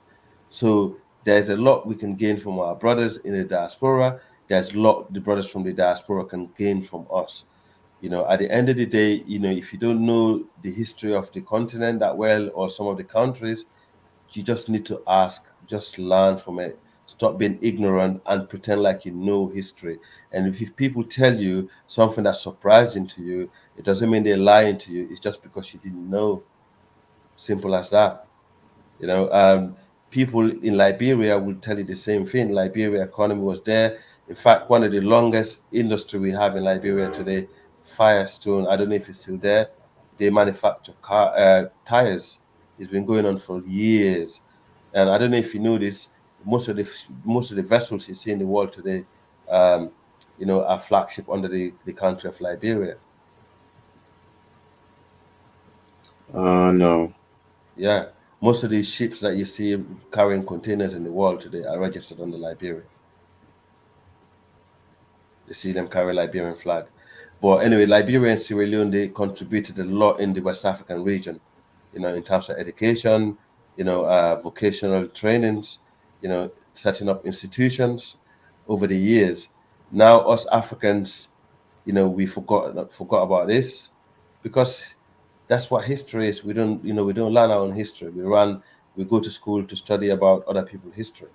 You guys also the same as Guinea, right? Yes, Guinea. Well, Sierra Leone was a slice taken out of Guinea. Oh, okay. Yeah.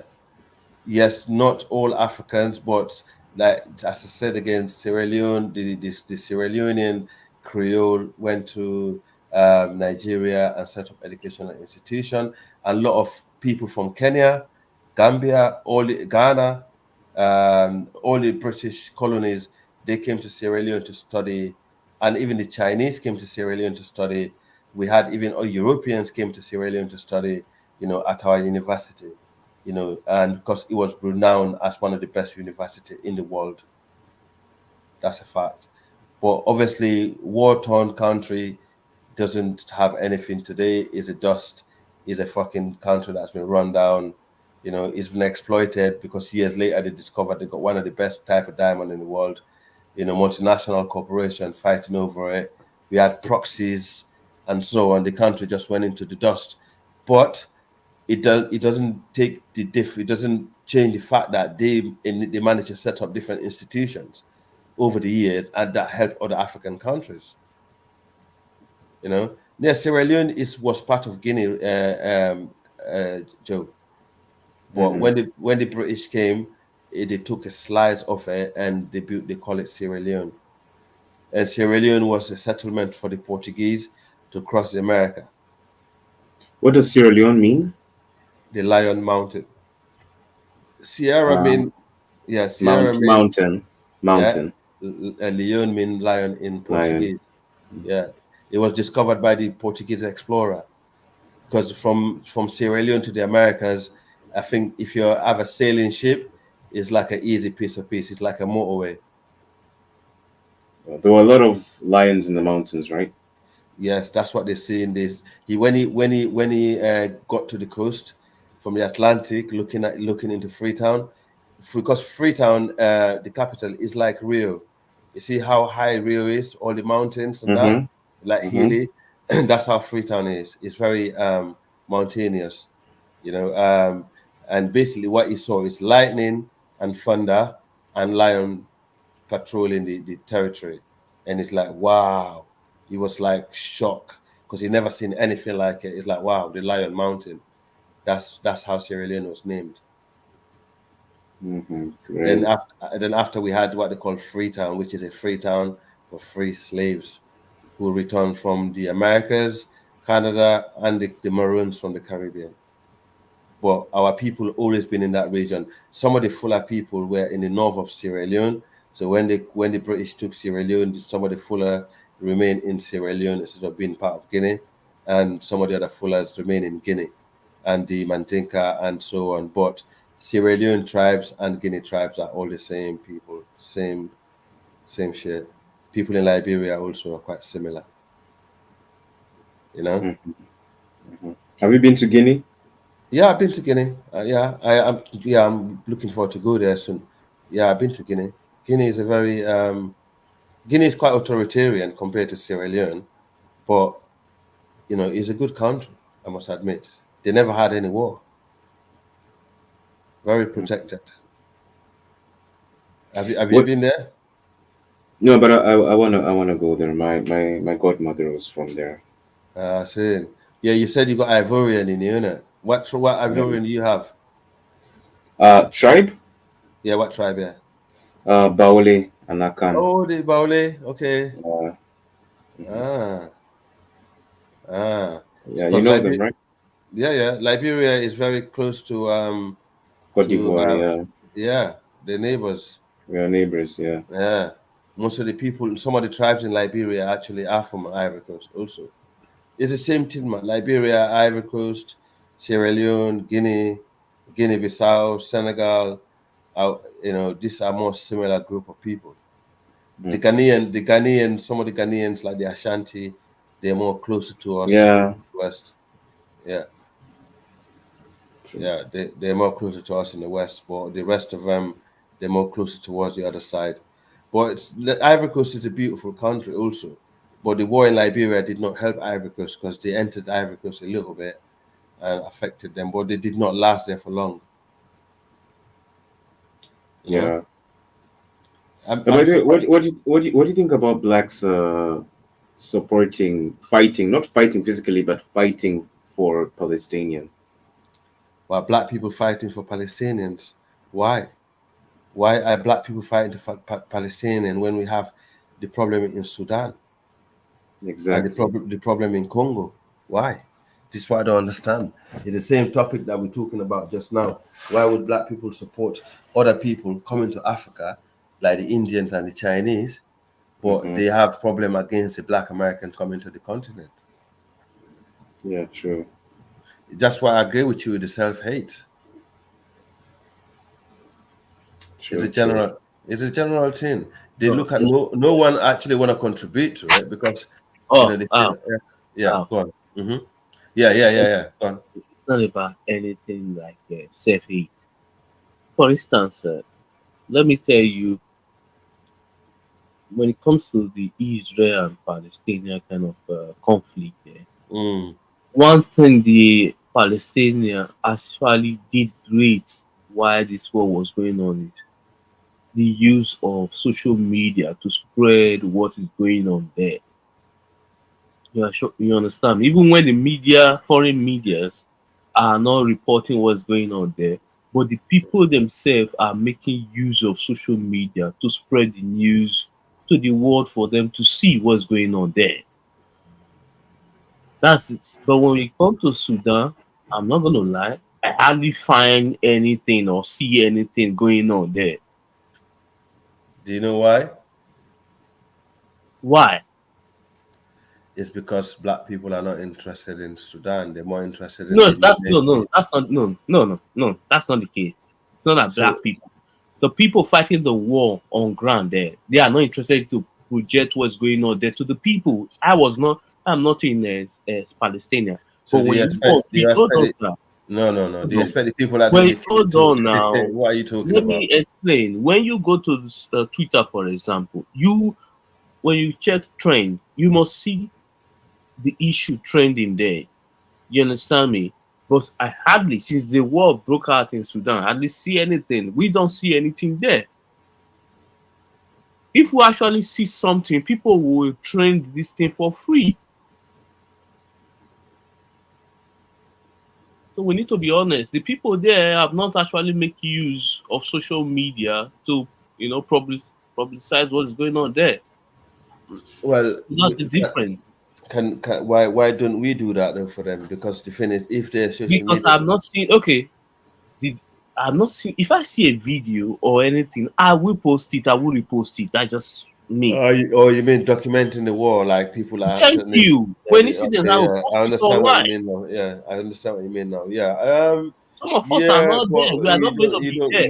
you don't know, because if you speak, as I actually know, where I go to my barbershop, there are a lot of videos of in the Darfur region, because most of the crime is that's committed in Sudan is actually committed in the Darfur region, where the black Africans are, the darker skinned Africans are, because that's where the border to Chad, in the Darfur region, because Western Sudan, the other side of Sudan, that's by the sea. That's mainly the Arab type of Sudanese, and they're the one that commit in the genocide, towards the blacks. And don't forget, Sudan, they had this color war between the north and the south. Over the years, they had to split the countries into two, and the reality is, Sudan war has been going on for years. These people have been pushed away from Egypt to where Sudan is today, and then they end up having north and south, and then now they're trying to clean up the rest. Wow. For instance, when you look at Black America, the reason why sometimes we always know what's going on there is because the people, they always make use of social media. They have the capacity to publicize something. Yeah. Everybody What with about their Congo? own. What about Congo then? What about Congo? Do we talk about Congo?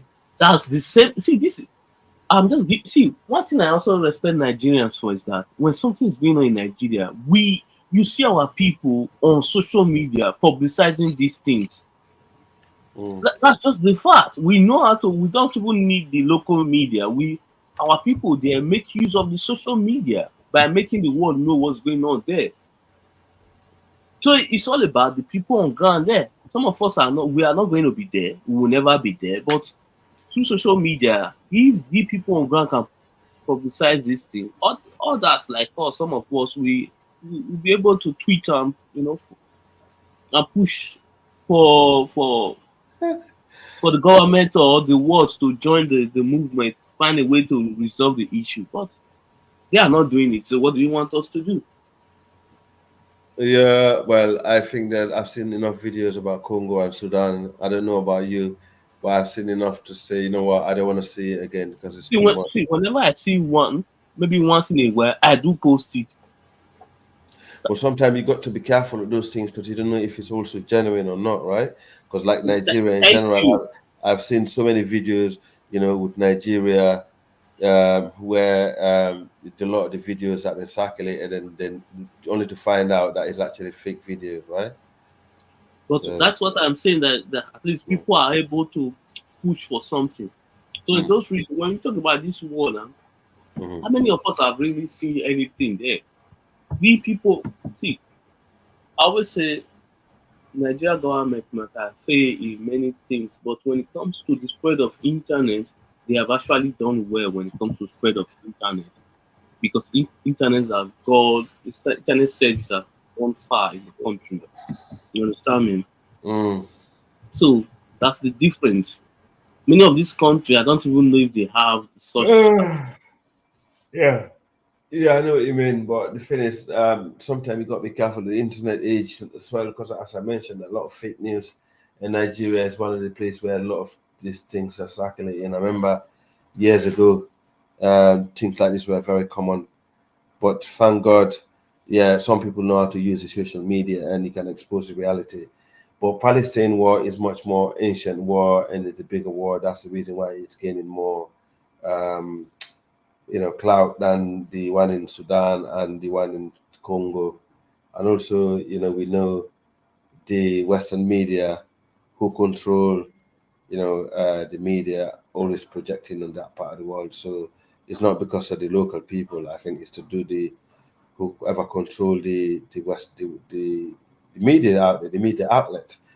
Places like Sudan and Congo, they don't have that opportunity, where they got the global media outlets projecting or exposing the reality. That's the difference here. No, let me tell you something. See, the global media, if you pay attention, they always pick side. If they are, whether they pick side or not, but they tend to expose it and talk about it, right? If there is support of the oppressor, they do everything to hide some of their atrocity. They do that. Yeah. They take their time. Yeah. What happens is it's like everyone just went to bed and it's still very heavy. What's going on? What's that? Like we should allow other people to call in to join the show. Yeah, because I am tired. I'm yes, I can see you are feeling sleepy. Yeah, you know that. Yeah. That's why I'm not really engaged in it. Like I've been tired for like the last 2 hours, to be honest. Yeah, because others are not speaking at all. So of course. Goni Katula, are you there? my man was snoring last night. He left it out. He was snoring from UFC. My man, Katul, are you there? Yeah, I'm here. You last night you left it on and he was snoring, man. Oh, I think Kaizo decided to create another show. So another show is going on again. Well, it's running another show. Dusty. Yes. Yeah, I said the title was an ancient Egypt black Kushite, Nilotic or Bantu something. Is it on a different stream? Is it? Yes, on a different stream. You have Snake Man, Joe there. So Joe just left here and went there. Who's that, Joe? Oh, okay. Yeah. Oh, Ja is back. Ja, what's up? Hey, what's going on? Yeah. Can I address? Do you know what? There's a troll on this place. This thing. I think someone needs to block him, man. African. What is it? Let me just see. What is that? Providence. This guy is a fucking weirdo, man. Is he a crackhead or something? Ja, when did you ever heard me hating on African Americans? The hate is created by you diasporan. You brainwash local just because you fought with them in America or Europe. They teach what's that? Hang on, they teach local to hate American blacks. I am one of the most advocate for Black American, you son of a Emperor Providence, man. I don't know what beef you got with me, bro, but you need to grab the fucking link and come talk to me, G. But Kaizo Dusty is looking for more super chat over that side, yeah? Ja. Yeah. Okay. Ja, you sleepy? me and Ja, we both done, man. We both done for the day. Now I'm just multitasking right now. Okay. You had enough for that one. Okay. I see. Well, I can fire, dude. Your spellcaster says I can fire in there, bro, dude. I can't fire. What? Bless up, Mijana. What I go on, yes, sir. Me not see long time now. I go on my paper them. Bless it. Nah, more pre. Me not see long time, you know. Me have to stay wide because people are using me for. People are using me. Nah, man, you can't do that. People are fighting against Pan-Africanism, so people, you have some black people fighting against black consciousness. So I stay wide, man. Stay away. Nah, man, me there still, me there strong, me holding it. You see it, man, but hold on, it seems a bit personal with me, understand? Have some people try target me because I'm straight and blunt and we don't even beat behind no bush with nothing. You feel me? Yeah, man. I hear this Ethiopian lady talking about she don't like Pan-Africanism and all that. And I just understand that she's not knowledgeable about what Pan-Africanism is. Because it's very ironic how Africans come out of their mouth and go up against something that says Africa. You feel me? How can something that says Africa, you as an African, go up against it? It's like, what are you fighting for then? You feel me? All these people, all these Negroes come up talk, oh, I'm against Pan-Africanism. Aren't you an African? So what are you talking about? You hold on. Do you know you have Pan-Europeanism? Are you for Pan-Europeanism? What is some Africans for? Pan-Europeanism or Pan-Americanism? You know you do have Pan-American. You feel me? There's a whole airline called Pan-American. So we all need to understand that, listen, if you're African, it's either you're Pan-Africanist or you are sellout. That's it. It's either you with or you against. You feel me? There's no in between and middle ground with when it comes to Africa. It's either you're for Africa or against Africa. And I don't like Africans talking about they're against.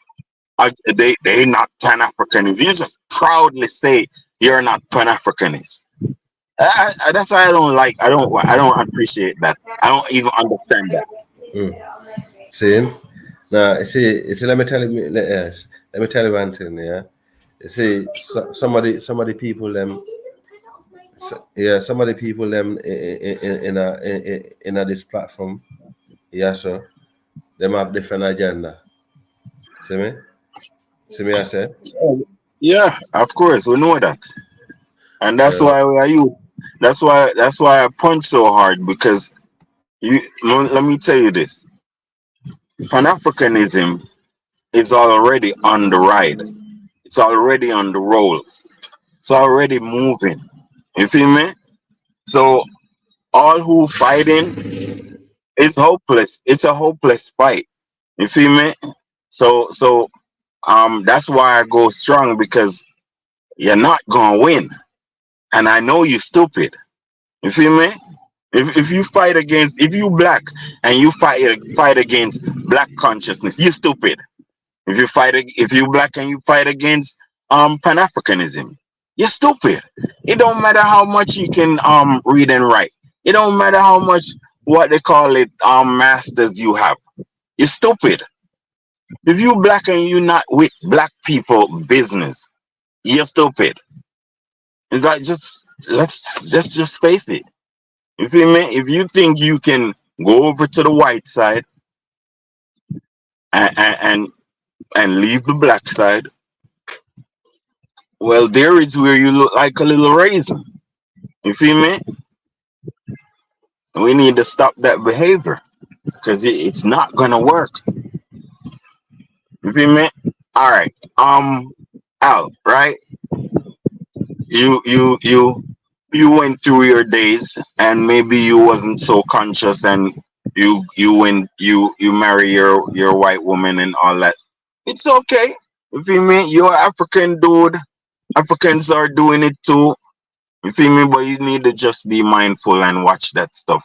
And you can marry more wives, so you can start your own black family also. So I appreciate that. I ain't the type that gonna be like, oh, you done for and all that stuff. No, I can't say that. You feel me? Or if you for Africa, I still respect you. You feel me?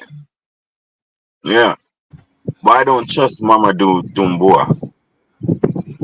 I don't trust that. Why you not trust him? You come. What him? He don't have a spirit. He lost his spirit. Nah, him not lost his spirit. I don't know about him, man. It's like this. Let me just say this to you, Al. Let me just say this to you. Everything is not about talk, but today our people need inspiration. Our people need teaching, learning. Our people need someone who is giving them understanding. You feel me? So if you're not doing that, your spirit has been lost. You're not that type of person. You feel me? So that means the soul of the people will die under your hand. You understand? It's like this. You are ruling a bunch of colonized people. In other words, pure idiots. You feel me? And you are not. Listen, hold on, and listen. Listen, hold on.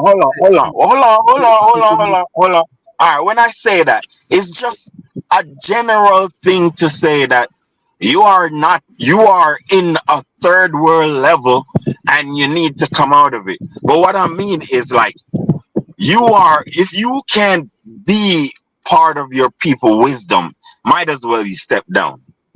If you can't change your people it's like this. Look at Gaddafi, right? This is what I'm telling you, a soulless person, right? I tell you about a soulless person, a person with no spirit. That was Gaddafi. You feel me? Yeah.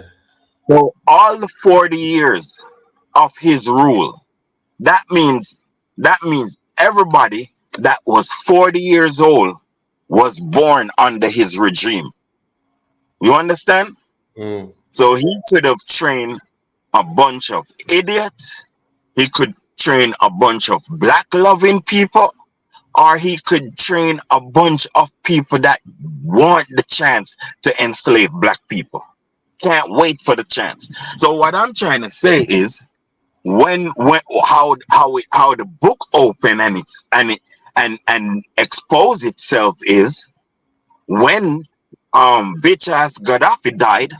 You feel me? Yeah. It showed up the hatefulness that he was teaching over these 40 years. I can find. Me ask you a question. I see me and my boy Spellcaster. Me and him have beef with Jamaica and them killing off African people, them, you know. See, when I come to England, yeah, back in the days, I know you can't blame that on just Jamaicans though. No, come on. Let him speak. Me I talk about Jamaica. Hey, Jack, let him speak, Jack. Yeah, respect, Jack. Me I talk about Jamaican. Yo, Jack, chill off. See, listen, Jack, I grew up with Caribbean, and in my country, I full of maroon people, you know, Jack. And I can look at Sierra Leone, and full of Sierra Leone, we have maroon people, them there. Bare maroon people. Yeah, man, we have full of in Jamaica, man. I say it there. We have full of people in Jamaica, man, but them the name fuller. But you have some very. How you call them? You have some people with full of people face shape in Jamaica. With them face shape like full of people. You feel me? The bone structure. You know them kind of. Not full of people them look the same, you know. Some of them look different. You get me, boy? Yeah, I hear you. I true.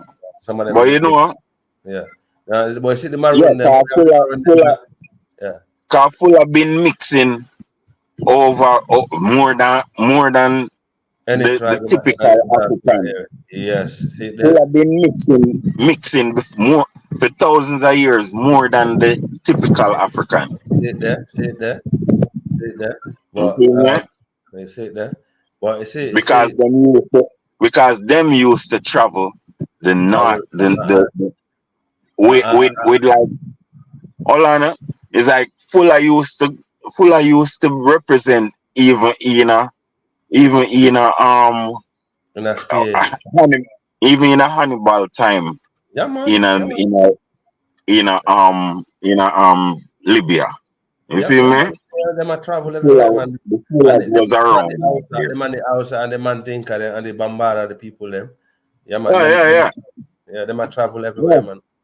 But black people was more.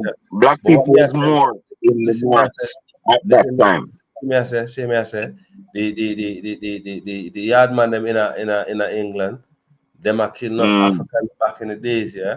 But me and my boy Spell was saying, why the Jamaican them killing off African boy them, yes, sir? You know, for no reason. You know? No, so man, not for no reason. It's not for no reason. It's because them call the African boy them, you sell out, you sell my ancestors. No, yeah, it's because the African them don't have no manners. Cause watch this, no boss. Watch this, no boss. Listen to all. You can't kill people. Let me talk, no Bumbaclaw Al. Let me talk, no Bumbaclaw Al. Let me talk, man. Alright, watch this, no boss. We don't really pass one head on the same morning, you know. Or Wagwan or Bless or something. You feel me? You're there England, you come to England and you come see Jamaican and some other people, right? And you want to pass Bumbaclaw people on the street like you, no black, like them. That piss off. Listen, boss. Because you need to act correct. We in this. Hold on. You have to understand this. We in this all to ourselves. You know, Jamaica not force you to be bad man or nothing. But don't act like you're better than a Jamaican, and don't go on like you don't want to talk to a Jamaican, and you're black. So you have to kill off the African boy. The African boy never pass it on the street. So I just common discipline we are talking about in an African know the tradition there, you know. You pass we and say, hey, what going, and then nothing so have one social vibe going on. And that's the problem. Me feel so that's the problem with some of the African them not come and socialize and act like everything cool. Them come socialize and I say to them, nah, me no want no African boy, I say a pussy old boy. Me no want to see around my ends. I have to explain something again too. I have to explain something again too. Yeah, man. I have to explain something again to Bossy. Yeah, man, go on now. The regular Jamaican, and talk part with it. The regular Jamaican is just like the regular African. A man with no consciousness. That is the regular Jamaican. It's Rasta alone love Africa. Let me just tell you this from. Let me just tell you. May I tell the Africans this? May I tell the Africans? Long time I said. Well, yeah, me understand your second. I tell the Africans them this because sometimes the African them have no understanding of what. They know the difference between the Rasta. I was reading this survey that said that in London, 50% of Caribbean men are either married or dating an black woman. Which is, for me, it's a high number. Yeah. But what I love is that the women are doing it too. So I actually love you Caribbeans because you are you understand that, when you live in the West, if you do not date white people, you will be, go ahead. I don't know. Listen, right? All right, hold on, Al. Stop talking now, the boss. You want to talk about everything. When we jump in and talk something, man. Stop man. Also, can we let Darth get a chance to talk as well? All right. I can fire. Nice to have you, Darth, man. We haven't heard you on the panel in a long time, man. Nice to have you. Yeah, man. Cheers. You've been holding it down. You're a true warrior, I know Nagnizi is working his way to try and convert you to his hate cult, but don't mind it. You stand on your own, you stand your feet, and that's how you make it and all that stuff. You don't. Yes, sir. You're not a what do you call it? What do they call those? A follower. You're Yeah, not a bandwagoner. You're not a follower. And Nah. I can fire sticks to his own. And I'll come for you at some point, but for now I will leave you. I just wanna apologize to Americans. Come for me now. Listen, stop. Don't jump the gun. Come for me now. Let me deal with No, I don't got time for that. But I Stop the argument. Al, we're talking positivity right now. We're talking about Pan-Africanism and positivity. That is my brother. Me and him can have it. Let him come. Let me address another thing at the moment, not right now.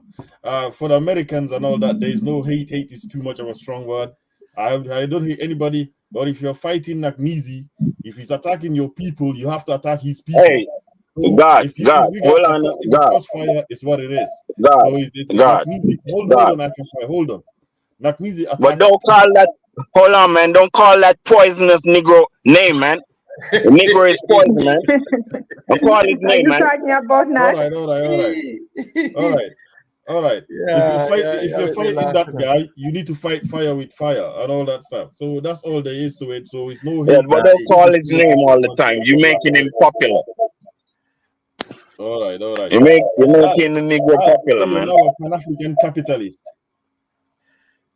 Yeah, but You're a Pan-African capitalist now, Al. But God, hold on. Can I explain something? What does that mean? What's a Pan-African capitalist? Pan-African. Hold on. God, can I explain something? I want to explain something, bro, before it goes. You feel me? Because I think my African people have a misconception about black people, and I want to tighten you all up. The only people, I mean white, black, anybody, the only people in the West that love Africans are Pan-Africanists. And when it comes to the Caribbean, the only people that love you is Rastafari and Pan-African people. The rest of them are very wayward. The rest of them is very wayward. Pan-Africanists do not like only Pan-Africanists, the American ones. They have this the very romanticized view of Africa. So what? That it's a land, a land of honey and honey and milk. Is it hold on, Ethiopian lady. Is it a garbage place? Hold on, is it a dumpster? Is Africa a dumpster? I can fire. Hold on. I can fire. No. God, calm down, man. I asked her, is Africa a dumpster? Yes, not a dumpster, but it is not it's not a developed nation. Continent. If you're not proud of there, if you're not proud of Africa, leave there, because it don't belong to you then. And let people who love Africa. There. What are you talking about? Man, Africa for real Africans, man. Let people who love Africa. There's no money. Hold on, man. Let people who love Africa is my homeland. What are you talking about? You're not loyal. You're a sellout. You're not loyal. How am I not because loyal? You call your homeland a dumpster or close to it. And I didn't call it a dumpster. You did. No, you did. I asked you if it was a dumpster, and you didn't say no. You said actually yes. That's what you said, lady. This is what my homeland is poor. My homeland is has the low Ethiopia is rich. Ethiopia is rich. It's not. Yes, it is. It's not. Ethiopia is rich. It's not rich. If it's not rich, what did Ethiopia steal from Europe? And what did Europe steal from Ethiopia? Who is a thief? And who has what? I don't care who is the thief. Who has more money is the rich one. We're not talking about money. Money is not riches. Oh, Papa, that is riches. I mean, if you have the choice, if you give me the choice between money and some, purported richness that doesn't even exist, I would. Hold on, let me talk to you, sweetheart. Gravel, and cement, and that chemical mixture makes cement. and gravel make house and blocks. It's man that made it, not money. All of What what all of what what are you wealth. talking about? What, Listen, semen? listen. What semen is money? All right, I want to give you an understanding, sweetheart. There is money and there is wealth. It's two different things. Wealth is There hold is on. no wealth without Listen, money. Show me. sweetheart, I am actually very sweetheart. open for you to show me the Can wealth. you just stop? Unity is more than money. Unity is better than money. No, You have it's not.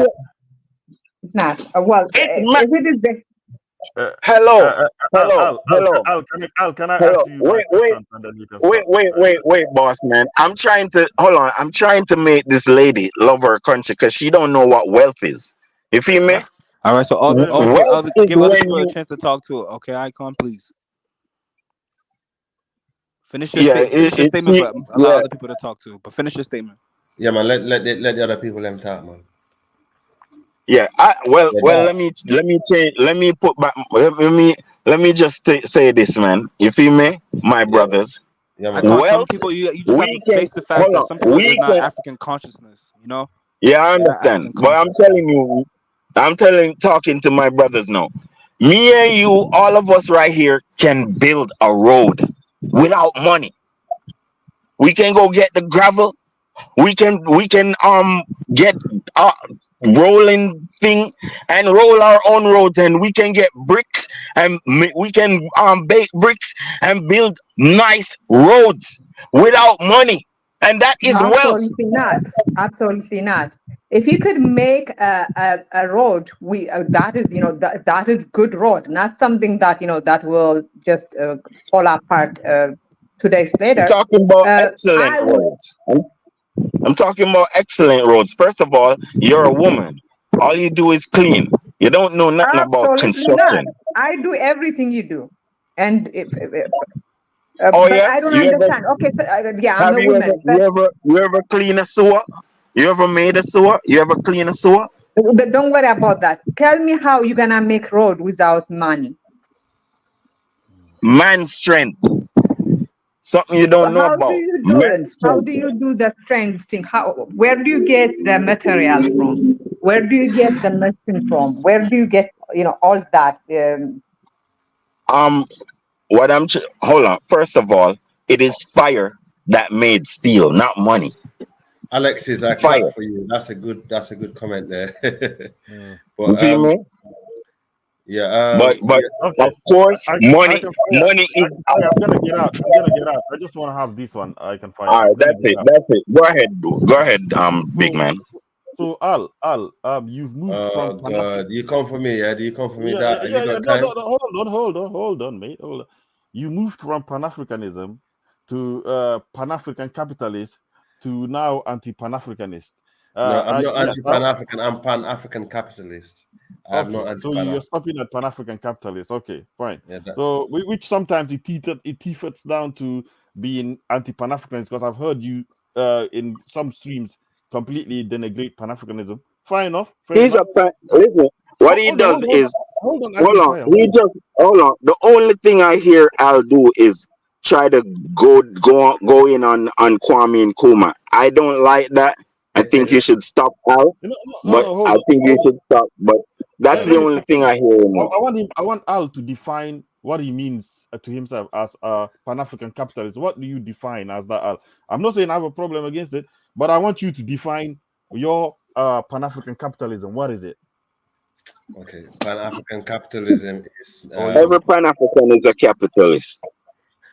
Unless if you want to be poor and dead, because let me tell you that Pan-African throughout history, even including some of our leaders, rest in peace Thomas Sankara, Kwame Nkrumah, all these guys were socialists, never got us nowhere. Yeah, and communism. No, man. Stop the fucker, man. Let him be. Go on. I can. Yeah, most of these guys were socialists who focused on big governments. They killed him. They killed him. You have America was fighting against him. Stop playing, man. Stop doing that, man. Hold on. I can fire. So Al, what is the tenets of capitalism as well? And if you compare it, well, let me tell you, Al, Capitalism, I'm just going to keep it short because I want to keep it brief and something for you to think about. Capitalism means those who have advantage, those who have power and money to control the means of production and the profits that comes from it. That's what it means as well. So that means the rich, those who have the money, are the ones who control global production and distribution of wealth around the globe and all that stuff. So, Al, the reason why socialism was preferred is because you're bringing back all these means of production and resources that a country has back to the country itself and nationalizing. If you push for capitalism, that means those who have wealth in the West and all that stuff could come and inject their money inside the country and take over all your means of production and resources, just like what's happening now. Just like those leaders who pushed away socialism are now we're stuck in a state where our countries are looted by multinational companies, just like they push globalization to us. If it wasn't for hold on. Let me compliment you. Hold on, I'm gonna be done. Just like they push globalization, just like they push democracy and they push open free markets, they taught these things. That's what capitalism does. It's a rich man teaching you we're all one, but at the same time, he is the one benefiting and controlling the means of production.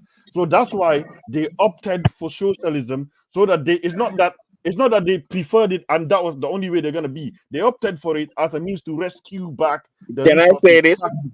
To nationalize resources. I can. Let me compliment. Jeremy Corbyn. Let me compliment God. Hold on. Just like Jeremy Corbyn in the UK. Just like Jeremy Corbyn in the UK is was looking to kind of renationalize the water companies, the railways, and the transport, and all these telecommunications companies, because they are controlled by foreign companies. So you can understand the reason why socialism was preferred by the Pan-Africanist leaders. We are in the situation we are today because of capitalism. Because of capitalism, we are fucked today. Because of globalization, we are fucked today. Right. So if you tell me you're an individualist, or if you tell me you're individualist pursuing your own wealth because you don't want to be dusty, then I understand. But don't go denigrate the leaders and say they prefer this. It's because socialism was the best way to go about it.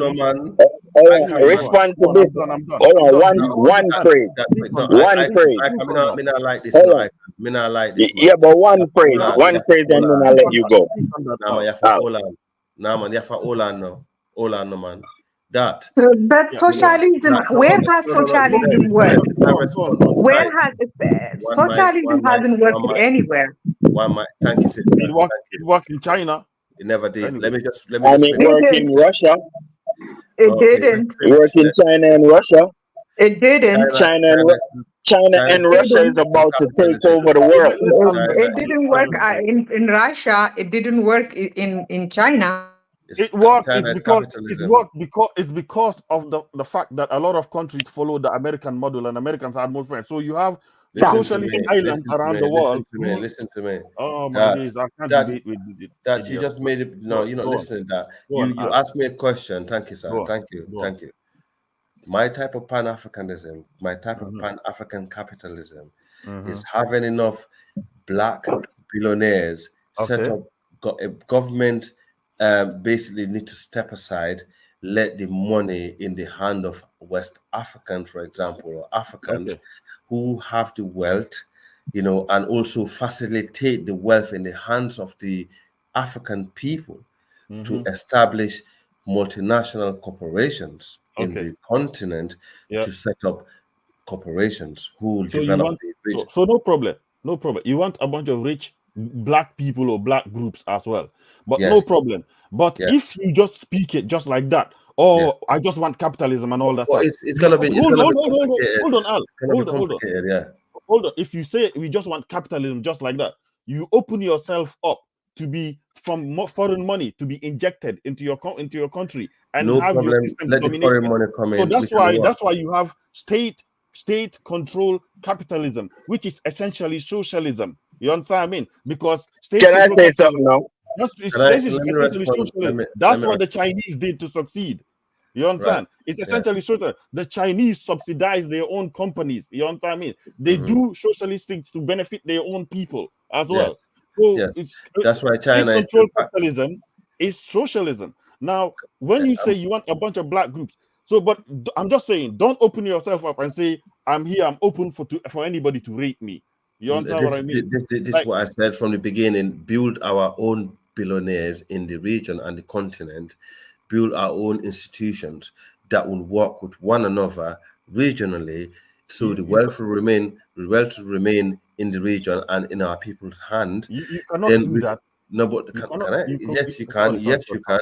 Yes, you can. No, go, carry on. Okay. I'm saying, all I'm saying was, you cannot do that if you open yourself up to capitalism without putting controls on it. You know, you have to control the capitalism. You understand? Every nation does that. Every nation has protectionism measures, and it kind of subsidize their own company. But if you say protectionism, hold on there. You just mentioned protectionism is part of Pan-Africanism. Protectionism in Europe is part of Pan-European. Protectionism in America is part of Pan-Americanism, because what they're doing is they're bringing laws to protect their people and their wealth and their businesses, from outsiders, right? For example, you know one of the reasons why the UK left the European Union is one of these things, because before, the British government cannot invest in corporations in this country because you're not allowed, because it's not fair play to the other countries that are poor in Europe. So now we left the EU. The British government can invest in specific company and actually aid them, like the green energy sector, for example. When you hear the UK government talking about that, they can say, right, let's invest in green energy, right? Let's pump billions of dollars into certain companies that we know that can provide hydro energy, solar energy, and so on. With that profit, you can actually bring it back into the system, or actually give that money to another sector. So if you want a controlled capitalism, if you want a controlled capitalism, you're essentially talking about socialism. You're essentially talking about socialism. No. Socialism. That is what it is. No. Socialism is when the money is in the hand of the government. They're the one that actually in control of the wealth, and the government in China the banks in China are controlled by the government. You'd be surprised. The banks in China are controlled by the government. The government tells them what to invest even in. Even Russia has been a capitalist economy during Putin. That's what you don't understand. Everybody, it's a mix and match. Everybody does this kind of thing. In Africa, most of the Pan-Africans that we had in the past, they practice socialism, and the money, and they expand the government, and the government become. Now, let me finish it. But the government become the biggest employer. If you look at African countries, most of the African countries, government are the biggest employers in the country. This is why most of these Pan-Africans back in the days did not succeed. They were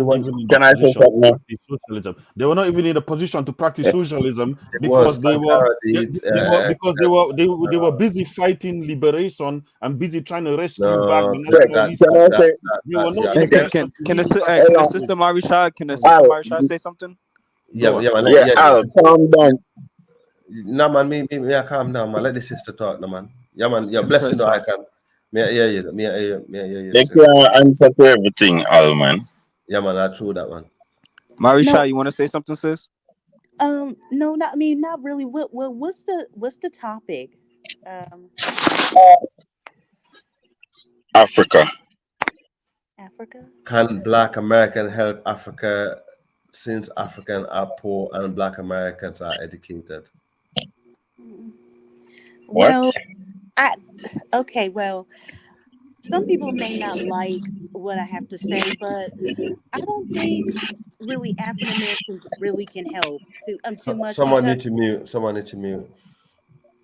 I mean, I don't think really African Americans can really help. Really, I mean, maybe they can, but to be honest, like our communities are messed up too. So if our communities are messed up, how can we try to help someone else? Like, I mean, how can we, like, our communities are not even prosperous or like successful. So I'm just trying to see how can we help someone else. Can I talk? Yeah, kind of messed up too. yeah, all right. Let Yeah, her all right. finish. Let her finish Yeah, first. the lady's finished. The lady's finished, dude. Stop jumping down my throat, man. Let me talk, bro. I'll just answer. Yeah, just leave me alone. Let me talk, man. Love class. I can. Yeah, too much, you know. Yeah, regular African Americans and regular Caribbean people are practically useless mentally. You feel me? They're useless mentally. It's all this. That's what I'm telling people. It's only black conscious Pan African people who can help Africa because Africa don't have a rich problem. Africa is rich. The people is there. The people need a strong mental structure. You feel me? So and it's already outlined. You don't need nobody to come teach you consciousness. Go and study Pan Africanism. Go and study your history. Study black consciousness. Seek black conscious people. Seek people who teach consciousness and teach awareness. Teach who your enemy is and who your enemy is not. Because that's Africa's problem. You don't know who your enemy is. You're lying in bed with everybody. See Ruto go and get his little back rub in America. You feel me? And these people are killing West Africans. Okay. You feel me? Okay. Hold on. So Last statement. I hear your part, and I hope you heard me as well. And it's something for you to think about as well. It's like, how do you gain back the resources from a state where you are colonized by that's what I don't like about you. Something for you to think about. Have some principle, man. What the hell, man? Who give a fuck? Nobody don't care about you and Al. You and Al little basic conversation, man. I'm good. Sorry. Let me hear my brother to that. He can. I can. He always do that to me and my brother, man. Yeah, that. Nobody don't care about your little internal beef, bro. Yo, keep that video. That's my brother. I can salute, brother. Salute and catch you there. See you in the battlefield next time, man. Salute, man. Later. Yeah, I went on. I went on the That is funny, you know. Oh, y'all need to listen. Hold on, y'all need to listen. Y'all egos, y'all very egotistic. Y'all don't even care about what people say. And it's like this is a game. This is not no game for me, man. Y'all, let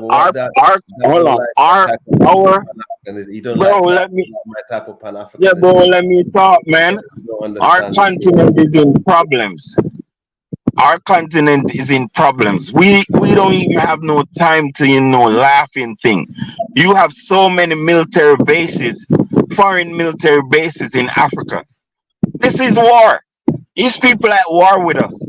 These people are paying Arabs to come kill us. You feel me? Who's these people?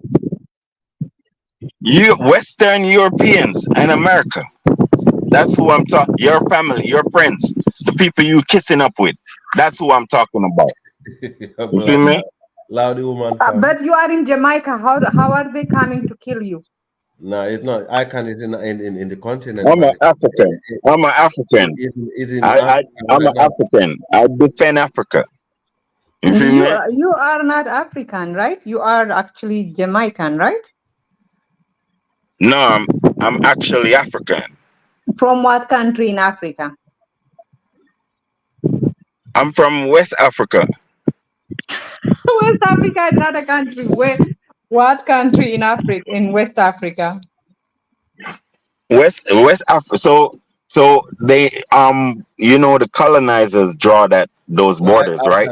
Where are people them come from? Okay, What tribe? What tribe? Which country? Hang on. What are you? Hey! I'm not gonna make no Arab mixed Ethiopian woman intimidate me. You feel me? You can't intimidate me. You feel me? I'm totally Negro. I'm totally Negro, lady. The tribe you come from. Stop the noise, no Al. What are you, man? Me a full I'm and think about it, but what I'm Yeah, trying to but say. stop jumping and just do that. Stop do that, no boss. You are not Stop do that, no African. boss. I mean, No, you can't. you If You have I'm can't. not talking, been. let me talk. You can't say Stop it. jumping Where in in my Africa? talk, Where man. in West No, Africa? all right, Okay, yeah, man. Let me come on, find let's be it. civil, guys. Let's be That civil. don't hold on. That don't matter to you, lady. First of all, Guys, um, I, you're not supposed to do that. You feel me? That's no, that's that's disrespectful. You feel me? You over there in Europe pretending you white. You feel I me? have When you never have your pretended own, to be white. when you I have have your continent to develop. You feel I me? have Go never to pretended to Ethiopia, be white. go to Ethiopia and sow something instead of playing around in Europe with white people.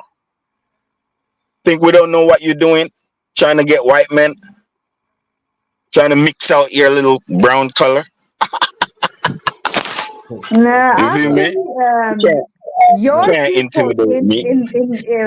guys, did you guys know that the Caribbean men in London mixed with white women so much that they destroyed their own culture? Like they had a music called garage or something, but because the men mix it with white women so much, the offsprings do not have any, any attachment to the Caribbean culture.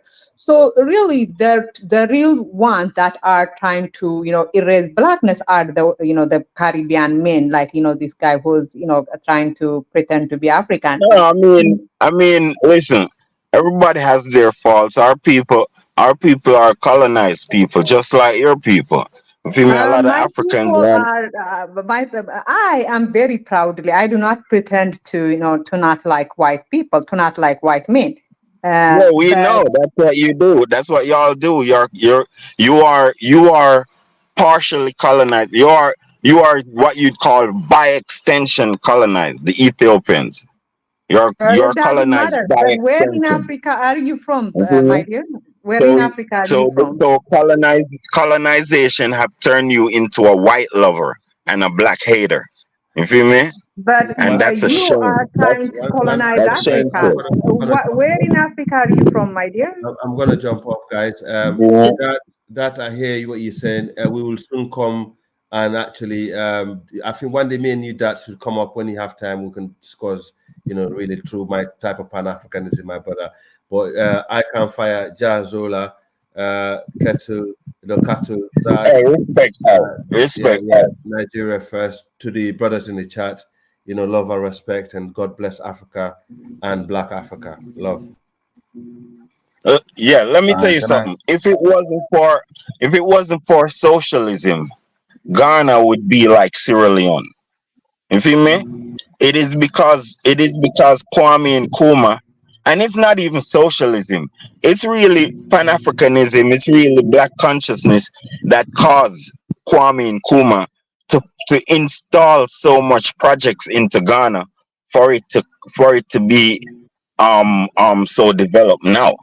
You feel me? Developed? How is Because it developed? you have How, just built your dam.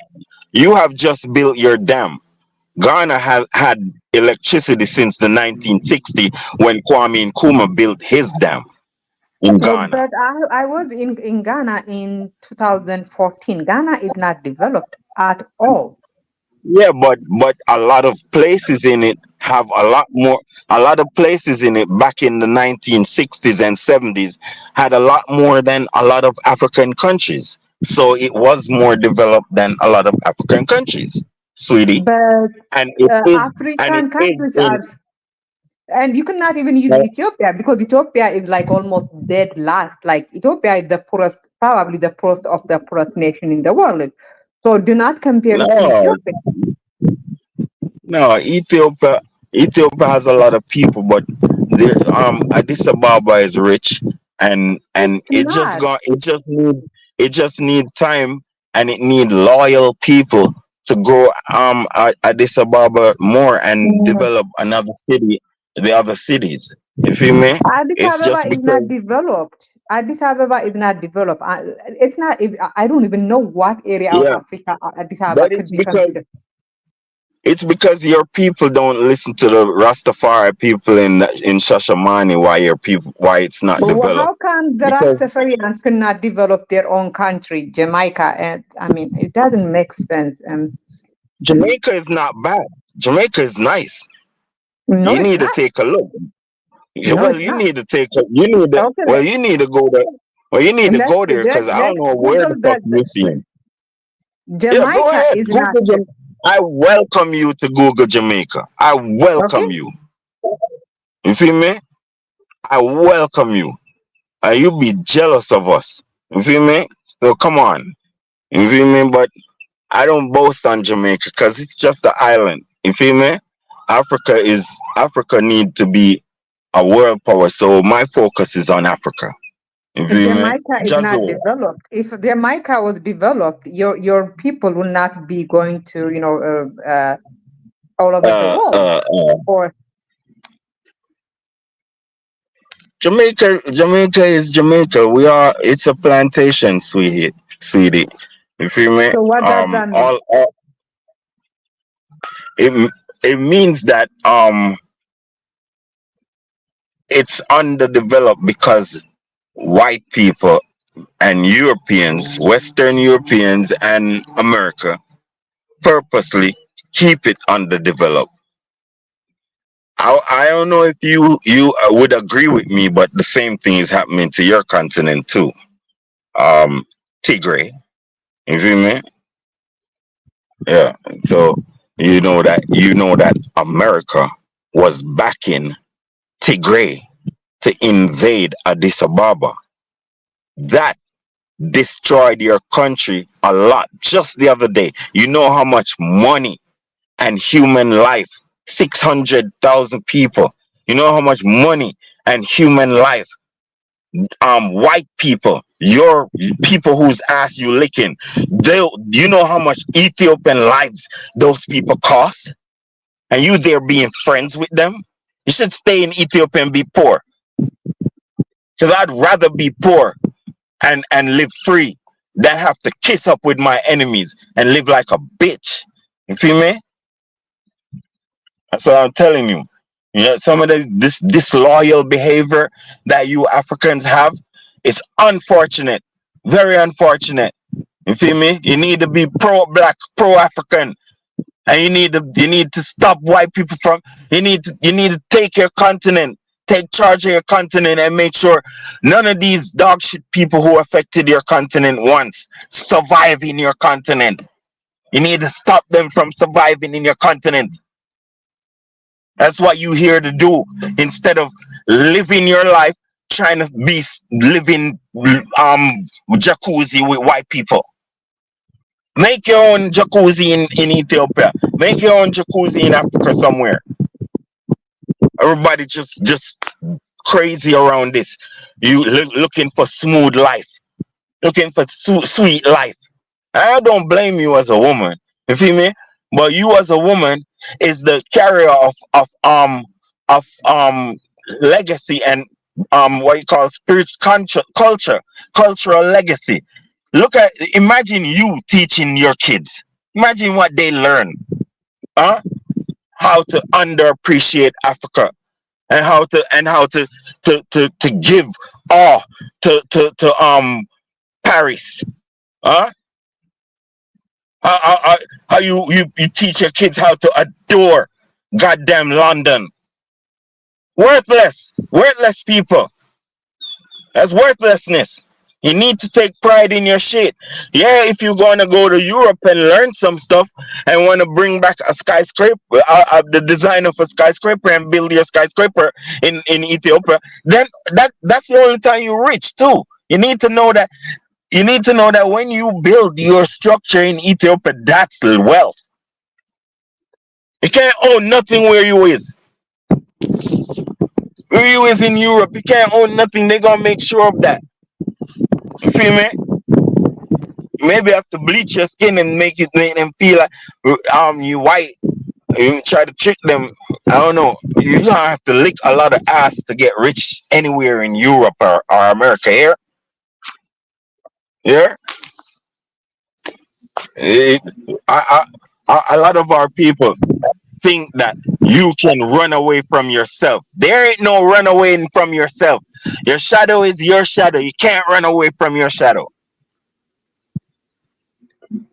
Go ahead, my people. Run it. Hello. Hi. Yes, ma'am. Yes, ma'am. I agree with you, Icon Fire. Mhm. Yes, I agree with you. And that's what I'm trying to Thank do you, in ma'am. Sierra Leone. I'm trying to build a business there and things like that.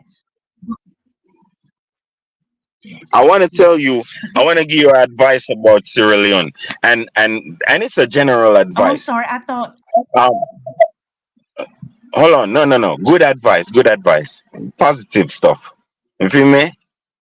We we need to find a way to infiltrate the ministries of education in Africa. We need to find a way to be the major sponsorship of these entities, where we can formulate ways to interject black consciousness, African history on an intense level. You feel me? We need to graduate proud, loyal people to their skin and to their hair and to their land.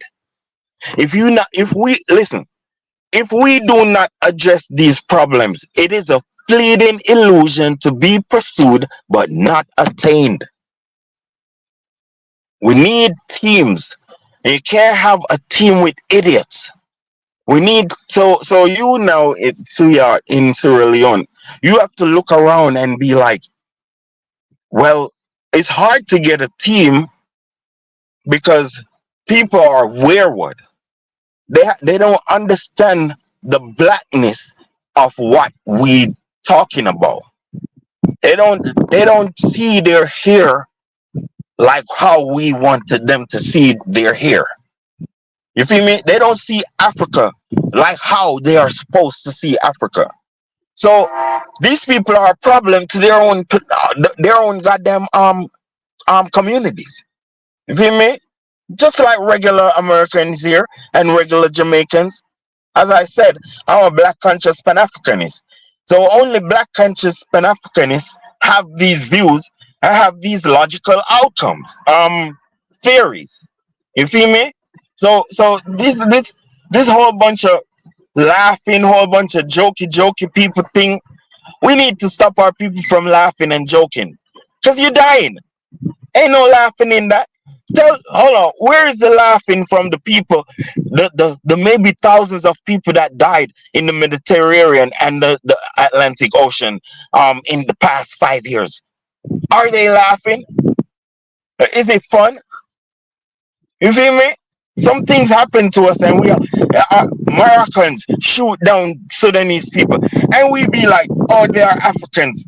How is Moroccans Africans? You think if the Moroccans, the South Sudanese ran into the Gambia or ran into Ghana or ran into these southern people, you think they would get shot down? You think they would get shot down? No, everybody knows they wouldn't get shot down. They got shot down because you have a set of hateful people on your continent. And you there, not angry, not upset. You're taking it like a chump. You feel me? And that's why these people disrespect us all the time, because we don't deal with revenge. All we do is revenge each other. All we do is go against each other. Just like this little baby Ethiopian lady come up against me and she don't even know who she talking to. She thinks she talking to some little baby. You feel me? Let me put you see her running away? She's shame. She's shame. You think she come talking about she love white people. Who is you to talk about you love white people? Who is you? You're nothing. You a slave. You imagine the slave talking about they love the master. I mean, did you have a choice? You feel me? When you say you love the master, you didn't have no choice. You are being intimidated by wealth and luxury. Everybody know that. You're stupid. You feel me? And these are the prostitute people that is raising African kids. Type of prostitute mind women. And they teaching boy and girls to behave this way. You feel me? No loyalty. Bow to the enslaver. Even though you, Ethiopia, won the war in don't no. What war did Ethiopia win again? Ethiopia won the war in the 18th century against Italy because Italy wanted to colonize Ethiopia. You feel me? The Battle of Adwa. And Ethiopia conquered them in the Battle of Adwa. They even had to pay tax to Ethiopia. And this lady, all the world has subdued her and made her be bowing now. Come on, that's shameful. Shameful behavior. You feel me? Sorry to go on that rant. You feel me? Empress, go ahead and speak, Empress. Tell me if my advice is decent. Empress Murray. Yes, it is. And yeah. Oh, I'm sorry. Can you hear me? Yeah. Yeah, I can hear you. Okay. Yeah, I do agree. I do agree that we do need to work with Africans and stuff like that, and like Africans that are on code to build something because everybody else is building something. Like the Germans, the Jews, and the UK white people. I mean, the English white people. They can come together and do something, but why can't we? I mean, we let tribalism and all this religion get in the way of us building something, and I think that's gonna keep us behind. All this stuff is gonna keep us behind, and we need to do something because um, by year 2050, Black Americans' wealth will be at zero, and um, Black Enterprise magazine talk about it, and all these different like news channels and stuff, they talked about it. And so I'm kind of afraid for our people. I'm not gonna lie, I'm afraid for our people. And I Empress. think we need to come together to work together to do something. That's what I think. Well, let You me see the Black respond Americans. to Marie. Hold on, let me just say this because I heard you Yeah, earlier. yeah, yeah. Marie. You were saying that we shouldn't try to be in Africa because our own communities in America She are never American. said that. That's not accurate at all. Most Black Americans in the United States are actually middle class, or they're upper middle class. Most Black men now are actually middle class or upper middle class. If you look at their income and their jobs and their skill set. And the thing is that we have money. If we couldn't do anything in Africa, we wouldn't be going to Africa. And a number of Black Americans have already gone to Africa, doing True that. things like setting up agriculture, regenerative farming, and even teaching the local Africans how to do regenerative offering them classes on regenerative farming, teaching them how to create healthy produce and stuff for them and their families. So, and as well as a whole host of other things. There's black Americans over there doing construction, building houses, all types of projects, apartment buildings, hotels, resorts, and stuff like that. So, we're already on the ground. We've already done a lot of things. We continue to do those things. So I just want to respectfully disagree with Yeah, that. and that's what, and I'm trying to encourage the Africans to support these people that is coming over there because they don't understand that it is making that is part of making the our African Mecca, or our African Europe, or our African America in Africa, where we can inspire others to come, because it's only when they see the ones that come over there succeeding, and you understand, people having apartment buildings, inviting people to come and stay, and you understand, that's what people want to see. You feel me? But some Africans, they're so petty, people can't even get there because they would rob the dog shit out of them. All they doing, that's all they doing. Everybody's a thief. That's why I don't. That they have made Africa so corrupt. Africa that didn't even know what diamonds is.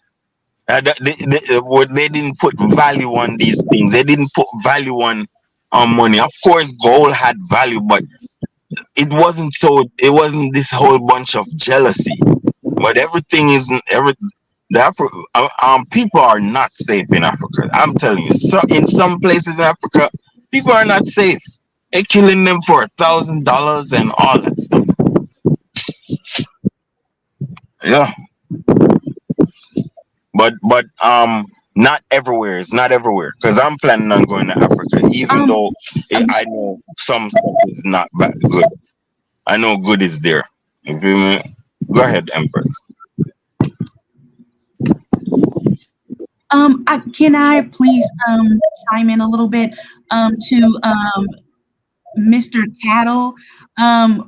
Yes, Black people, most of us are middle class, but I'm talking about our neighborhoods. If you look at predominantly Black communities in America, and I'm not talking about, there are a couple good Black communities like in the DMV area, like Baltimore, like Virginia, like the Maryland area, but I am talking about most of the Black communities. If you go look in America, they're not successful. Like if you look at Baltimore, Maryland, if you look at, some places in Baltimore, Maryland, look at Detroit, some places in Baton Rouge, Louisiana, and stuff like that.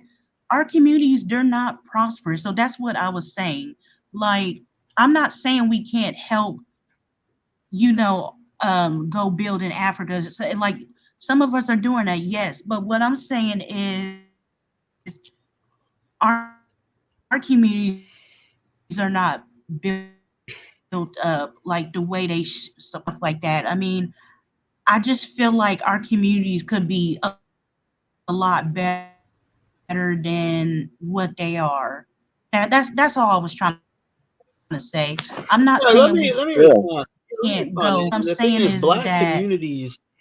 some of most of the Black communities in America, they're not successful. Let me respond to that, and that's like you're taking like a lot of what you're saying is kind of outdated because you're taking places that Black people live like in the 20th century, like Detroit and places like Cleveland, Ohio, that had Black communities that had, these were places that were big industrial centers at one time and had a lot of Black people living there and working there. And then they became deindustrialized, or the industries and stuff left. So those places shrunk and they became smaller and stuff like that. And I'm not talking about that. I'm talking about the Black communities of like the 21st century, like places like Stonecrest, Georgia. You look at all the Black communities in suburbs around Atlanta, Houston, places like that. Another big growing place for Black Americans is Minneapolis, Minnesota. There's a lot of Black folks out there. There's a lot of good jobs and stuff out there for Black folks. Yeah, but big boss, listen, guys. Hold on, outlaw. Outlaw. Ngoma, Ngoni. Hold on, Ngoni. You really have to give and take to what she's saying. It's like what she. Let me explain what she's saying further, because our American government is relentless on Black Americans in terms of keeping them to be a work force. You feel me? They relentless. They anything in terms of using the economic structures of America, they go down on black people hard. See, they took trade out of schools, right? So now you hardly have black Americans on the construction sites. Other people take it over. You feel me? And that is a target on black Americans. You feel me?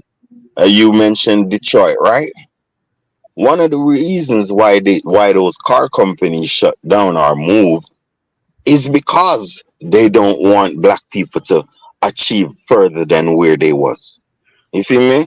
They export cheap labor to China because they don't want to give black America proper pay. You feel me? So all of the 80s, when black Americans are well, some is rising, but most is suffering. The Chinese was getting rich because the American companies didn't care about black people. They sent their business over there. You feel me? So black people they have been on black people, man. These people put crack in the community. Right now, drugs is in the community, and black people don't own no labs. You feel me? So who is making these drugs?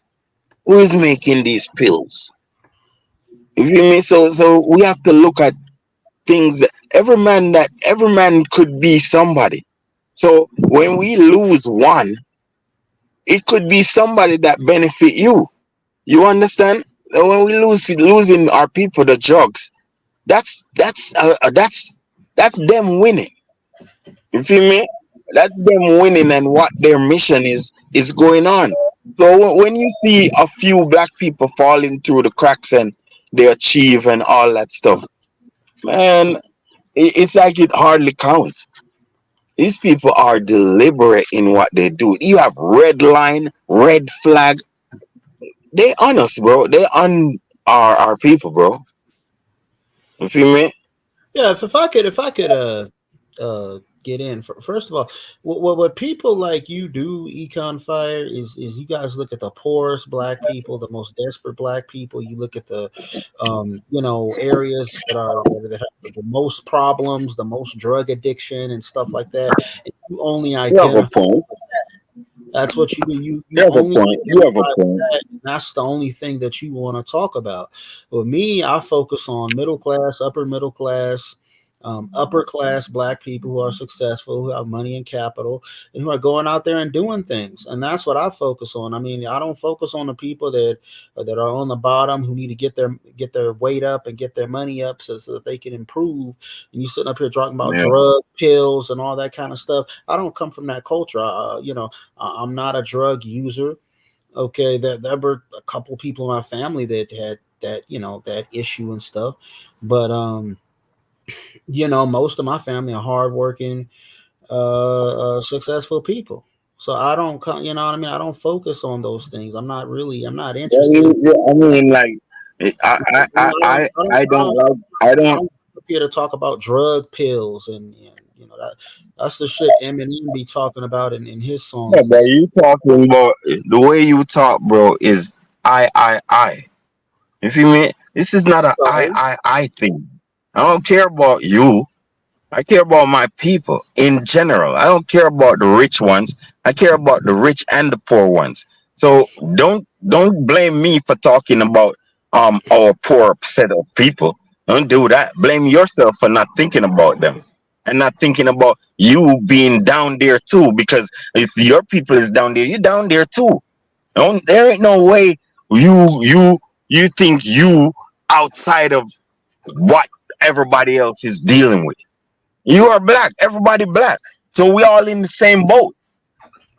That's how you're supposed to see things. And you need to be caring for your people who is falling. Sorry for being so sentimental. Okay, but see, the thing is, you trying to get me to sympathize with people that are engaging in degeneracy and stuff. And that's just not what I'm all about. I'm not wired like that. I'm not wired like you. Okay, I mean, you can go. We two different people, and that's just what it is. We just respect that. But we have two different outlooks. Bro, everybody at the bottom don't take drugs. Everybody, bro, calm down, man, and stop trying to do that. Everybody down at the bottom don't take drugs. We're talking about lower end of the spectrum people. You feel me? People that's normal, live in the hood.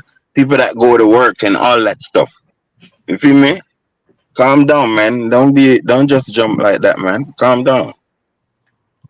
You feel me? I'm just saying everybody who is at the bottom and who is at the top have the same value.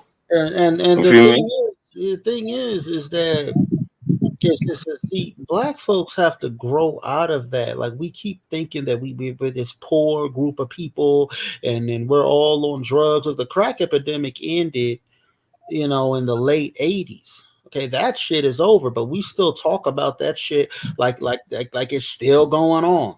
We talk about that shit like you know what I mean, like it's still happening, and it's not. That shit is long over. You know what I mean? I don't want to talk about it anymore. We need to move on to better things. That's all I'm saying. And you say you a socialist, right? No, I'm a social capitalist. I'm a social democratic capitalist. Okay, but look, you can be whatever you want to be. You know what I mean? It's a You too. It's a free country, but you know what I mean. You can do your thing, and I'm a black conscious. Listen, I'm a black conscious activist. That's who I am. I don't know about them. You listen to me? Yeah, I think I'm a black conscious activist. That's all I am. This particular live, and there's the Kaizo started a live, so a lot of people going over there right now. Yeah, Kaizo's back. Okay. Yeah. Yeah, we're all on the other live, but yeah, you guys can keep talking if you want, or you can click the link. Yeah. I put it on the private chat if you want to come through. But yeah, I can fire. What's good, man? What's good, brother?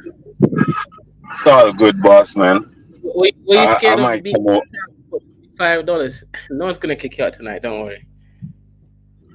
Yeah, that's not discipline to me, man. But I can fire. Real talk, right? Let me ask you a real talk. Isn't it better to be kicked out so that we can stream every day for 8 to 10 hours rather than me streaming once a week? I don't know, but I don't know I don't know nothing about that, man. You listen, man. You're a man, and you have made your decisions. I can't say nothing about that. You just have to take the outcome of your decisions. That's all. When it comes to I agree, but I can't. Isn't it better for us to have a bit of game so that we can stream? Think about it, Akin. We're here every night, right? Yeah, but that's children stuff, bro. Big men don't play games, man. You need to stop playing games, dude. Be serious. You'll make more money when you're more serious. You feel me?